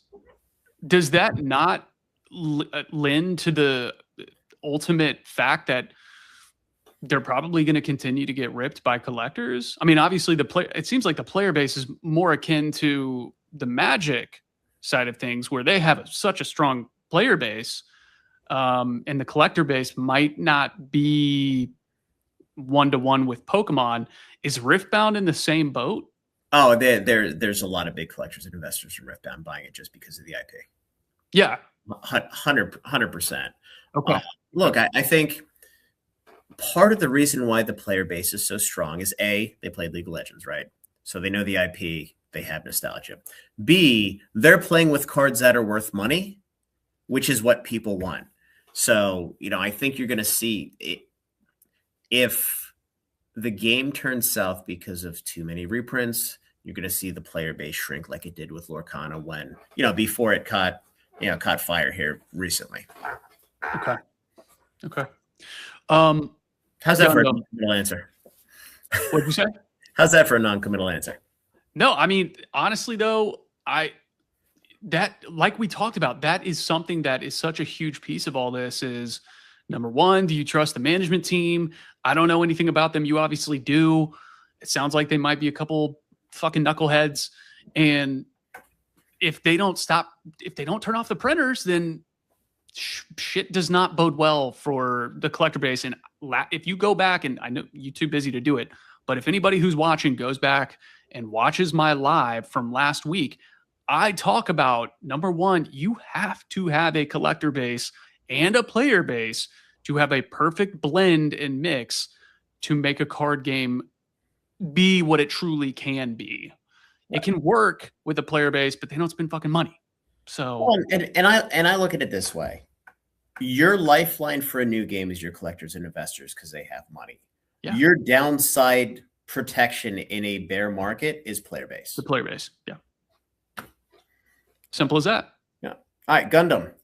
Fun fact: the organized play attendance for GDO5 nationwide, I'm told, was 3 times what it was for GDO4. Ooh. So the player base for Gundam is picking up. The cards are beautiful. The chase for GDO5 is absolutely fucking insane. You have multiple $4,000, $3,000, $2,000 cards. You have New Time Rising, the first set that's pushing $500 now. You have sets 2, 3, and 4 that are all sub $150 a box. They're all going to be $200-$300 here relatively shortly. I actually sold 12 cases today to somebody in Discord, which I didn't want to do it. But when you're up 3 times your money across the board, sometimes it's okay to take some shekels off the table, as the kids say. So the collectability is there. The investability is gaining ground. It's obviously happened with the first set. Now we see the 5th set coming out and holding a ton of value well above distribution price. And the amount of player participation is at all-time highs. There's nothing else to say. It's going to be a fucking home run. Buy it, hold it. Nothing's going to kill it. And the longer that this momentum goes, and if you look at the sell-through on each Gundam set, it has increased every single set. The sell-through, the sales velocity, it's exactly what you want to see. Like if you're writing the movie, this is what you want to see. And then, we're going to go into the end of the year with the screenplay or the Netflix live action. And I don't know if that's going to be 2026 or 2027, but it doesn't matter because there's only 2 more sets this year and we'll get into next year. And I'm sure there's going to be another specialty set and, people are going to lose their shit. There's a gentleman, I don't know if you know him. His name's Grayson. He's got a Canadian guy? What's that? Canadian guy, yeah. Yeah. Yeah, he's turned his Pokemon channel into like 5 different. He's like Team Rocket Joey Lorcana, but for the games that people give a shit about. Well, here I like Grayson because Grayson's a numbers guy, and the numbers that he puts out gets people to listen and opens the door for people to, I think, explore different TCGs. I follow his Gundam Gambler channel, Guilty as Charged. And I don't trust Canadians. That's all. Nothing against them. Just Canadians in general. It's not real money. Hey, I think he might be actually coming onto the pod, so we'll see what he has to say about your channel when he does. He probably doesn't trust Americans, and I respect that. I would totally get both sides of that. But no, I like what he has to say, and I bought a case of GDO4 and GDO5 based off of some of the numbers that I saw from his channel and then doing more research. So I'm with you, man. I'm all in on Gundam. Like you say, it is their prerogative over at Bandai to make that one work and really rock and roll. So I love that one. Noble here in the chat brings up Naruto TCG. I thought you were reading one that says you can't trust people who drink milk from a bag. That I was gonna bring that one up next. I agree also. That one is also true. What do you know about the Naruto TCG? Is this something that you're getting excited about, or? I love any new Bandai game that I can get spend in from the ground floor where I'm not playing catch up. Look, it's an IP people like, people love, whatever you would call it. Playability, all the games are kind of the same to me. Sure. And again, the only game I've played since 1997 was Gundam, because I played the demo of it and I wanted the fucking promo. So it's going to be fine. The boxes are going to be $200-$300. The first that everybody's going to jump on, because we've seen what happened with Gundam, etc. And look, I think their biggest challenge is going to be keeping the price point down to build a player base on that one, because it's going to be so artificially inflated just based on demand. Yeah, I see a lot of speculation. Yeah. No, exactly. And that's a game that you can speculate on. Now, what I don't have visibility into, and I'll be the first to admit this, I have no idea what the print capacity in Japan looks like for Bandai. I don't know if they own their own printers, control their own printers. Obviously, adding a new game without subtracting games just increases the total addressable amount of print hours, minutes, seconds capacity that they need to get to make it work. Yeah. I'd be curious. Yeah, I'd be curious about those conversations behind closed doors. In regards to, who gets priority. Is that one more reason to be bullish in Gundam? I don't know. I mean, look, if they were competing for print space, you would just assume they'd slow the roll on Union Arena instead of putting two IPs out every month. Right. Which they're not doing. And remember, Bandai is a publicly traded company in Tokyo. Okay. I don't think I knew that. I didn't touch any foreign tickers, but so is Bushiroad. Really? Who is Weiss and Pal World. Okay. Generally, how is their stock doing, both companies?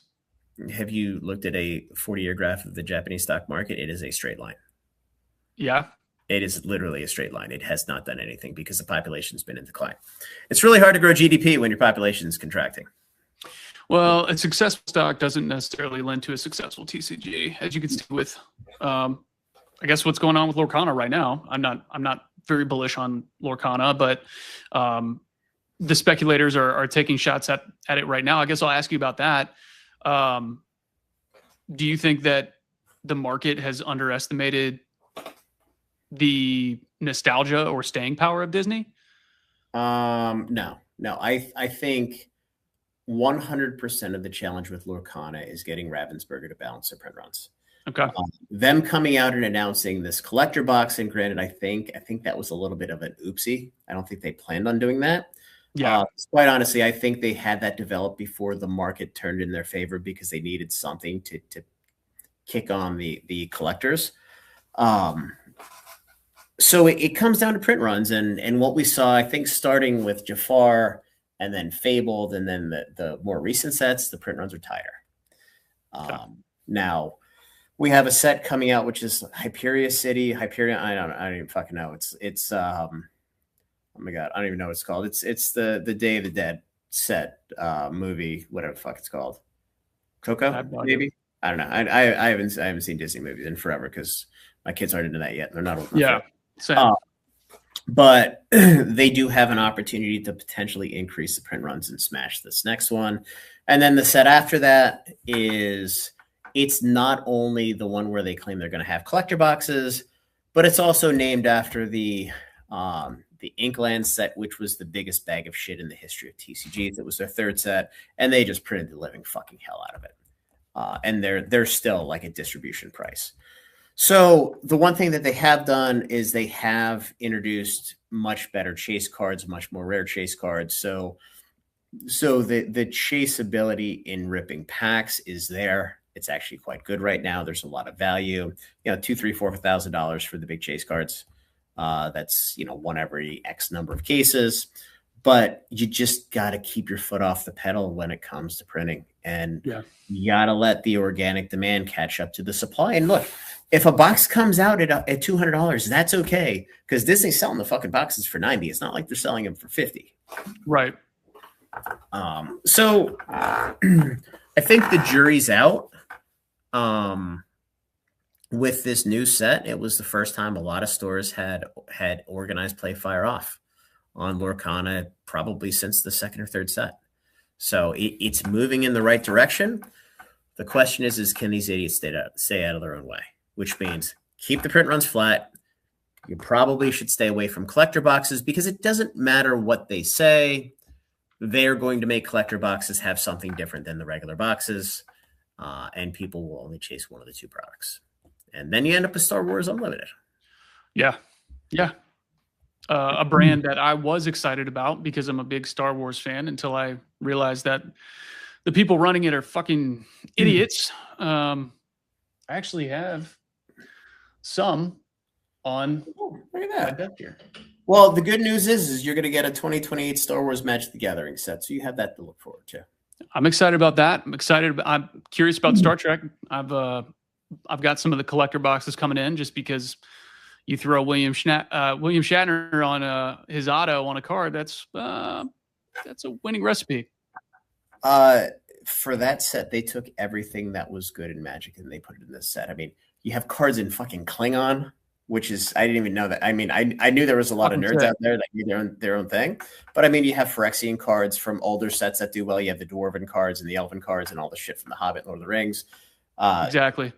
And they all carry value. You have Klingon cards, you have on-card autos, which they've never done. It's a huge set. It is an absolute massive set. And I'm not even talking about Deanna Troi. I'm talking about the actual number of cards in the set. Yeah. If you're a Star Trek fan and you grew up with the Next Generation like I did with my dad watching it, you get the joke because she had a massive rack. Hey, and we've already proven tonight. She belongs in a White Schwartz card. We like healthy women. We like healthy women on this podcast. Okay. All right. Last one, Dragon Ball. One of my favorite IPs growing up, as you know, I'm not early 30s. I'm a mid 90s baby. I came home every day and watched Dragon Ball Z. How can an IP this big struggle to establish a collectible market consistently? What the fuck are they doing? There's another old head here. Riker knew what he had. I think Riker was like the first mate or whatever, and I don't even fucking know.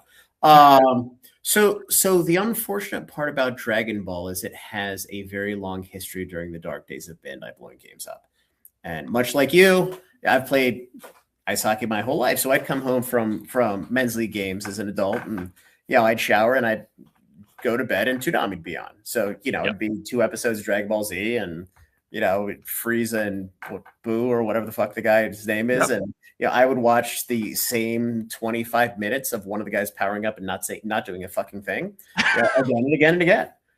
It is literally the least productive show I've ever seen because nothing happens in any of it. Yeah, this is true.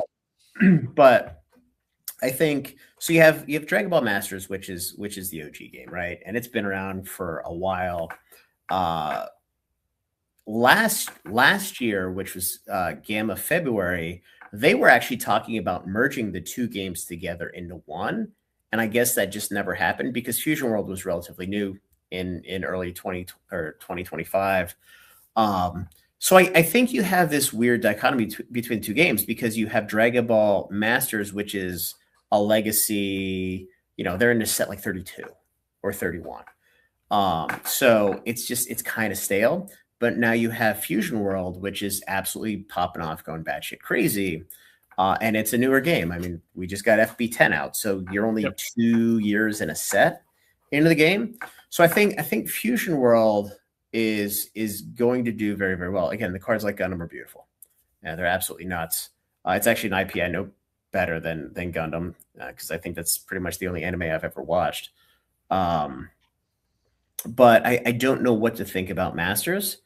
The other thing that's really, really cool that I don't think a whole lot of people know is if you run organized play for Fusion World, they give you like a winter promo that you have to give it away or they will remove you from the program. But a lot of those are selling for like $300, $400, $500. So they're literally giving you a bribe to get people to come and run organized play. Yeah. So, and now, you know, we have the manga boxes. We're going nuts. And now we have this story booster coming out. That's $550, whatever. People are going to start paying attention. The question is what level of increased print runs is Bandai going to have for this? Because FB10, all of the orders for distribution were due before the renewal of the anime, which I don't even know if that's out, when that comes out, etc. But they were due in February. I think the anime announcement was literally when I was at Gamma because everything went absolutely fucking parabolic. Yeah. So FB11, which I think is the October set, late September, early October. That's the first set where everybody was able to order the game knowing that everything was hot. So I don't know what that print run is going to look like. I assume it's going to be reasonably healthy. I can't imagine it's going to be print to demand because they wouldn't be able to print all the rest of the games. Do you get allocated for that? Yeah. Okay. Yeah. So FB10 was the first set that we ordered. Okay. You know, and part of it was, you know, you start to see just the overall turn in perception on Bandai. So we just started ordering all the games, and I mean, it was the right move. But I mean, for Story Booster, I think we got 30 boxes. Nice. Which is great. You know, you pay $75 for a box, and they're selling for $550 on the open market. And you take the W all day long. But again, you know, now you have a game that everybody's jumping into, so it's going to be really, really hard to build allocations. Yeah. So let's do a little bit of price predictions here, and we've been going for nearly 2 hours. I think after this, we will wrap it up. How do you feel about that? Yes. You promised me an hour, and now we're twice. Nah, this is fun. This is fun. I don't mind. I was gonna say I kind of lost track of time as soon as I started seeing those Weiss cards. Yes. So yes. that is what happened, and you can blame me for that, or blame Noble Dragon Games. There you go. All right, here we go. So, guys, get ready to clip this because we're going to get some hot takes from Anon on price predictions. So, another rapid fire segment here. No hedging, just like we started out with on the ass or tits type questions. These are simply going to be higher or lower by this time next year. We'll call it this time next year, August 2027.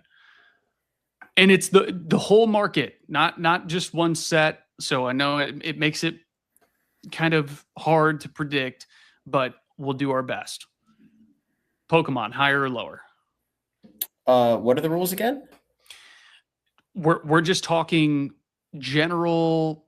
Let's go with sets released over the last, since the market got hot. Okay. End of 2024. Okay. And cool? what's the time period? 1 year. August of next year.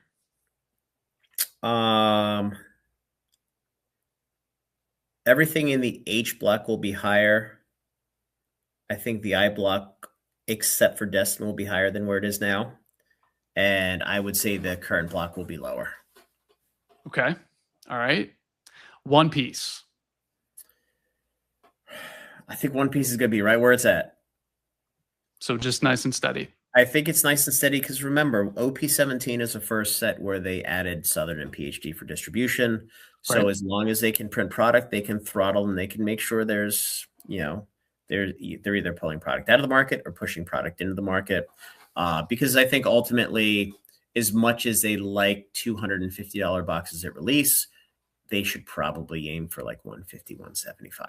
I don't know if they're going to get there, But again, Bandai is one of those games where there's really not a whole lot of scalping because big box doesn't sell booster boxes. Right. Yeah. Hard to do that. Yep. Riftbound. It's either going to be higher or it's going to be dead. It's one of the two.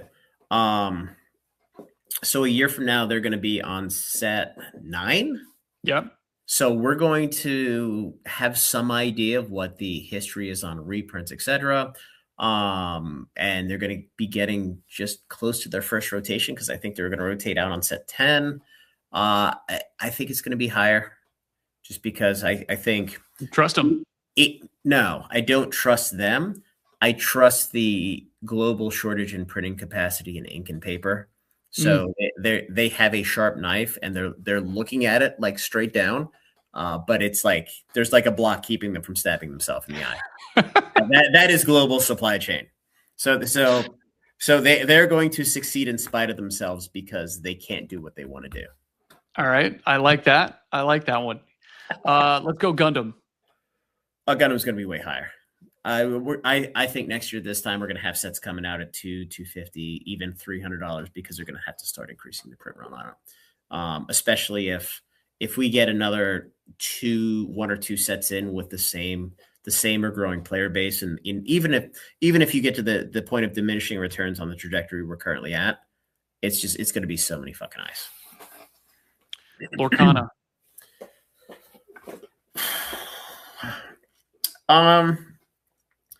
I'd like to say it's going to be higher than what it is right now. And the reason for that is the management team and Disney in particular are seeing the success they're having with the current market dynamics. Yep. And only a fucking idiot would screw that up. That fucking idiot could be Ravensburger. Very true. But I think the IP is going to create a floor. There's not a whole lot of players that aren't playing at home with their kids or messing around because the game's it's a kiddie game. But yeah, I think unless this collector box thing is a disaster of epic proportions, which could be, it's probably higher. Okay. I'm very bearish on TCGs, as you can tell. Hey, man, I appreciate you being consistent at least. This one's a little bit different. Grading submissions. Any take on that? Higher or lower? Oh, the demand for grading is going to be a fraction of what it is right now in a year. No doubt. Okay, there you go. There's a hot take. Well, because once you take away the rip and ship demand of the standard sets, you also segment a big part of the total market in 2027 that people want to grade and want to slab. Because if they don't want to pay to have packs ripped for a set, they sure as fuck don't want to get slabs of any of the cards in the set. Could I push back a little bit on that and just say it's your show? Yeah, well, I would say this. If the grading companies figured out and demand drops, prices come back down, I think the people who have been grading for years will continue grading. But I agree that as a whole, submission numbers will be down if that's the case. But I still think the same group of people, and probably even more now, because the savvy investor will think, all right, it's cheap now. I can get it graded cheap, even if I got to wait, 6 months to get the card back. But in 3 years, just like these sealed products, it's going to have juice. So, yeah. So I look at the market in kind of 3 different silos. I mean, the first silo are folks that they just want to grade their cards and they want to hold on to them. You have the folks that they want to grade cards and cycle them as quickly as they can to all the digital rips and whoever, because they're trying to make a quick buck. So that's the second piece. And then you have the third piece, and this is where the market could take a beating, where they're just handicapping the largest multiplier on PSA 10s versus raw cost. They're submitting them. They're trying to maximize their returns. if the multiplier on PSA 10 starts to deflate by a couple turns, and that no longer becomes profitable, or it just gets to the point where it's just not worth the risk. I mean, that in my opinion is probably 50% of the organic market. Yeah. And then the whole digital rips mystery pack. I mean, that is not a sustainable long-term business, especially the digital rips, because people are going to, like, the dumb money is going to go broke and no longer be able to play the fucking stupid games. Right. Yeah. No, it's true. Look, there is a reason why Nostalgianomics is doing digital rips 24/7. I mean, he sees the writing on the wall. He's a reasonably intelligent guy. He's like, I got to grift while the grifting's good, because when this market slows down, I might need a paycheck. Alex is a free market capitalist. And there's nothing wrong with that. No. Again, while I don't agree with digital rips, I have no problem with the hustle. Best of luck. Sure. Yeah. No. Most overvalued segment of the TCG market in your eyes? The most overvalued segment, the Mega Evolution block. Okay. About the most undervalued? Can we go back to Journey Together and Mega One box toppers? Hey, you can default to that if you want. No, look, I think when we get to Mega 7 and you're back at 120, 130 booster box, that is a screaming buy. I think buying high quality slabs now that the market is soft, especially from the Sword and Shield era, you can't go wrong with that either. Sure. Yeah, there's a lot of folks that are going to say, sealed boxes for Sword and Shield. But again, then you start getting into violation of my $500 rule. $500 for a slab card isn't a rule, because what the card is, you can see the card, it's authentic. So yeah. you don't run into any of that bullshit. Right. Yeah. There's no fuckery that can happen. Yeah. TCG you're most bullish on, is it Magic? It's probably a tie between Magic and Gundam. I mean, Gundam is like halfway there. Wow. So, I mean, you can see the amount of interest. You can see the sell through going nuts. So that's probably gonna be number one, just because of the amount of opportunity with GD2, 3, and 4. Okay. Magic is a very close number two, because with all of their print challenges, if you guys follow any of my videos about Magic, we all know how the movie goes, right? They drop a massive reprint because they need economies of scale for their printing, and they're only going to reprint every so often. They flush the market. You have stores that are great to buy from, your Fortune Fires, your Stomping Grounds, folks that are just churning spend and they're selling for cost, or they're losing a couple bucks. And then once WotC runs out and distribution runs out, you have a 6 to 8 week period where supply just churns, and then it dries up and things go straight up. But I also think given where they're at with play boxes, I think we start to see play boxes for each set come out closer to MSRP than distribution price. And generally speaking, 3 of 4 sets come out right around distribution price, or $10, $15 above. But then you have your bangers. You have your Final Fantasy, which is way up. Spider-Man was way over until it wasn't, and now you have Strixhaven was like $140 for the longest time, and that price point's like $99 a box, $97 a box. And then you have The Hobbit as the current set. And I think Reality Fracture is probably going to be $140 out the gate, because I know they're still having issues printing play boxes. I mean, we got a notice today from WPN, which is Wizards Play Network. Play Network, yeah. Talking about how there's going to be delays in a bunch of play boxes coming to market, which I thought was weird, because I've gotten all my play boxes from that I was supposed to get. But if they're having delays with play boxes, and then the next set has play boxes where the allocations are down because the purchase orders to distro are down, those generally aren't items that they're rushing to sell on Amazon. Amazon's more Commander decks, collector boxes, etc.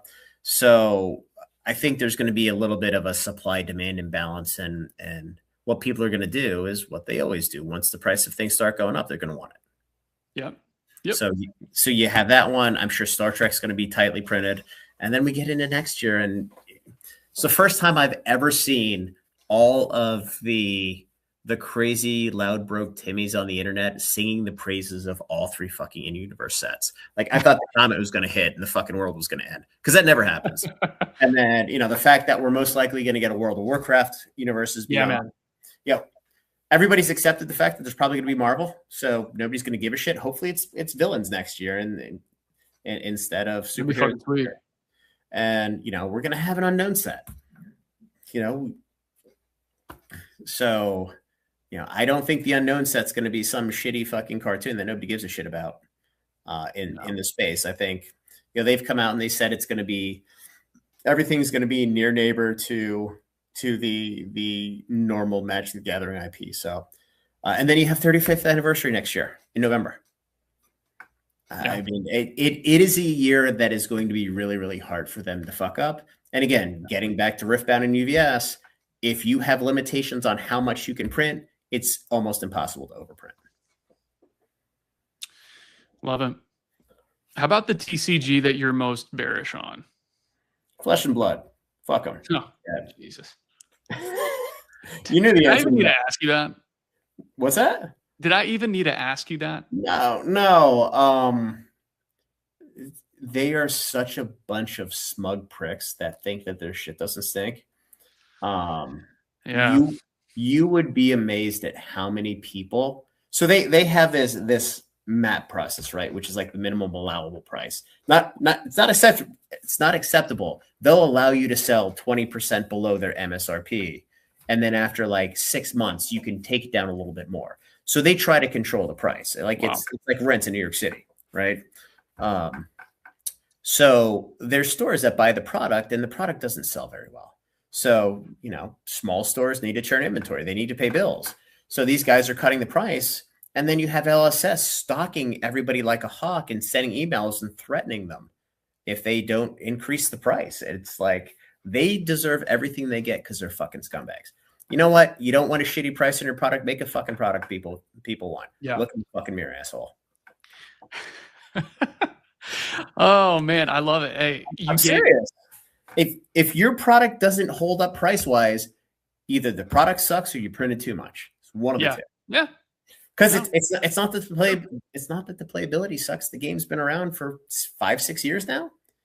People apparently love to play the game. So you literally hit the part that everybody fucks up, and the easiest part you continue to fuck up. Are they New Zealand based? Yes, they're communists. There you go. There you go. No, the mindset is it's a democracy, but it's very socialist. It's like European democracies, only a little bit less free. Yeah. They'll never admit it because they don't know what living free really looks like, but small little island over there. It's interesting. Yes. Let's put another shrimp on the Barbie. There you go. I was going to ask you, do you think you have one prediction that would piss people off, and we'll put a happy red bow on this thing?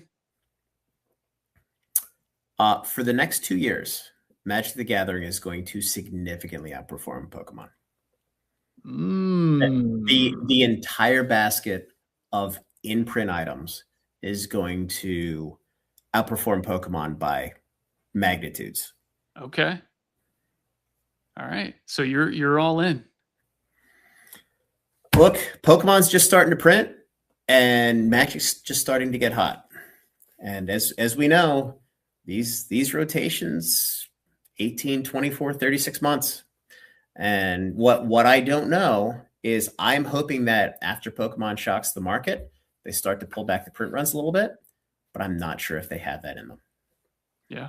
They may expand it just with the assumption that, hey, having a cheaper price point and being more accessible is just going to grow the supply, and the supply can grow into the demand, which is not a great way to go about it. But again, this is a management team in Japan that doesn't understand the West, and they think they do. Yeah. Awesome, man. Well, hey, Awesome conversation. I really appreciate you giving me 2 hours. I know that we did not discuss 2 hours of live time, but I really, really enjoyed the conversation. Would love to have you back on at some point in the future.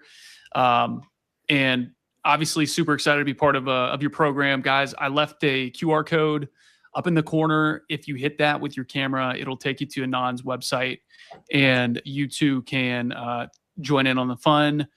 We got a really good Discord over there. A lot of knowledgeable folks who provide great insight, and we have a lot of fun in there. So, Anand, thank you again for your time. And thank you everybody who stuck around for 2 hours and listened to us chop it up. I appreciate you guys. We'll have more guests coming on in the future. If there's anybody who you all would like to see next, please let me know. Leave me a comment, like, subscribe, do all the things, hit the buttons, and we'll catch you guys on the next episode. Thanks, Anand. Later, guys. Have a good night. Appreciate it. All right.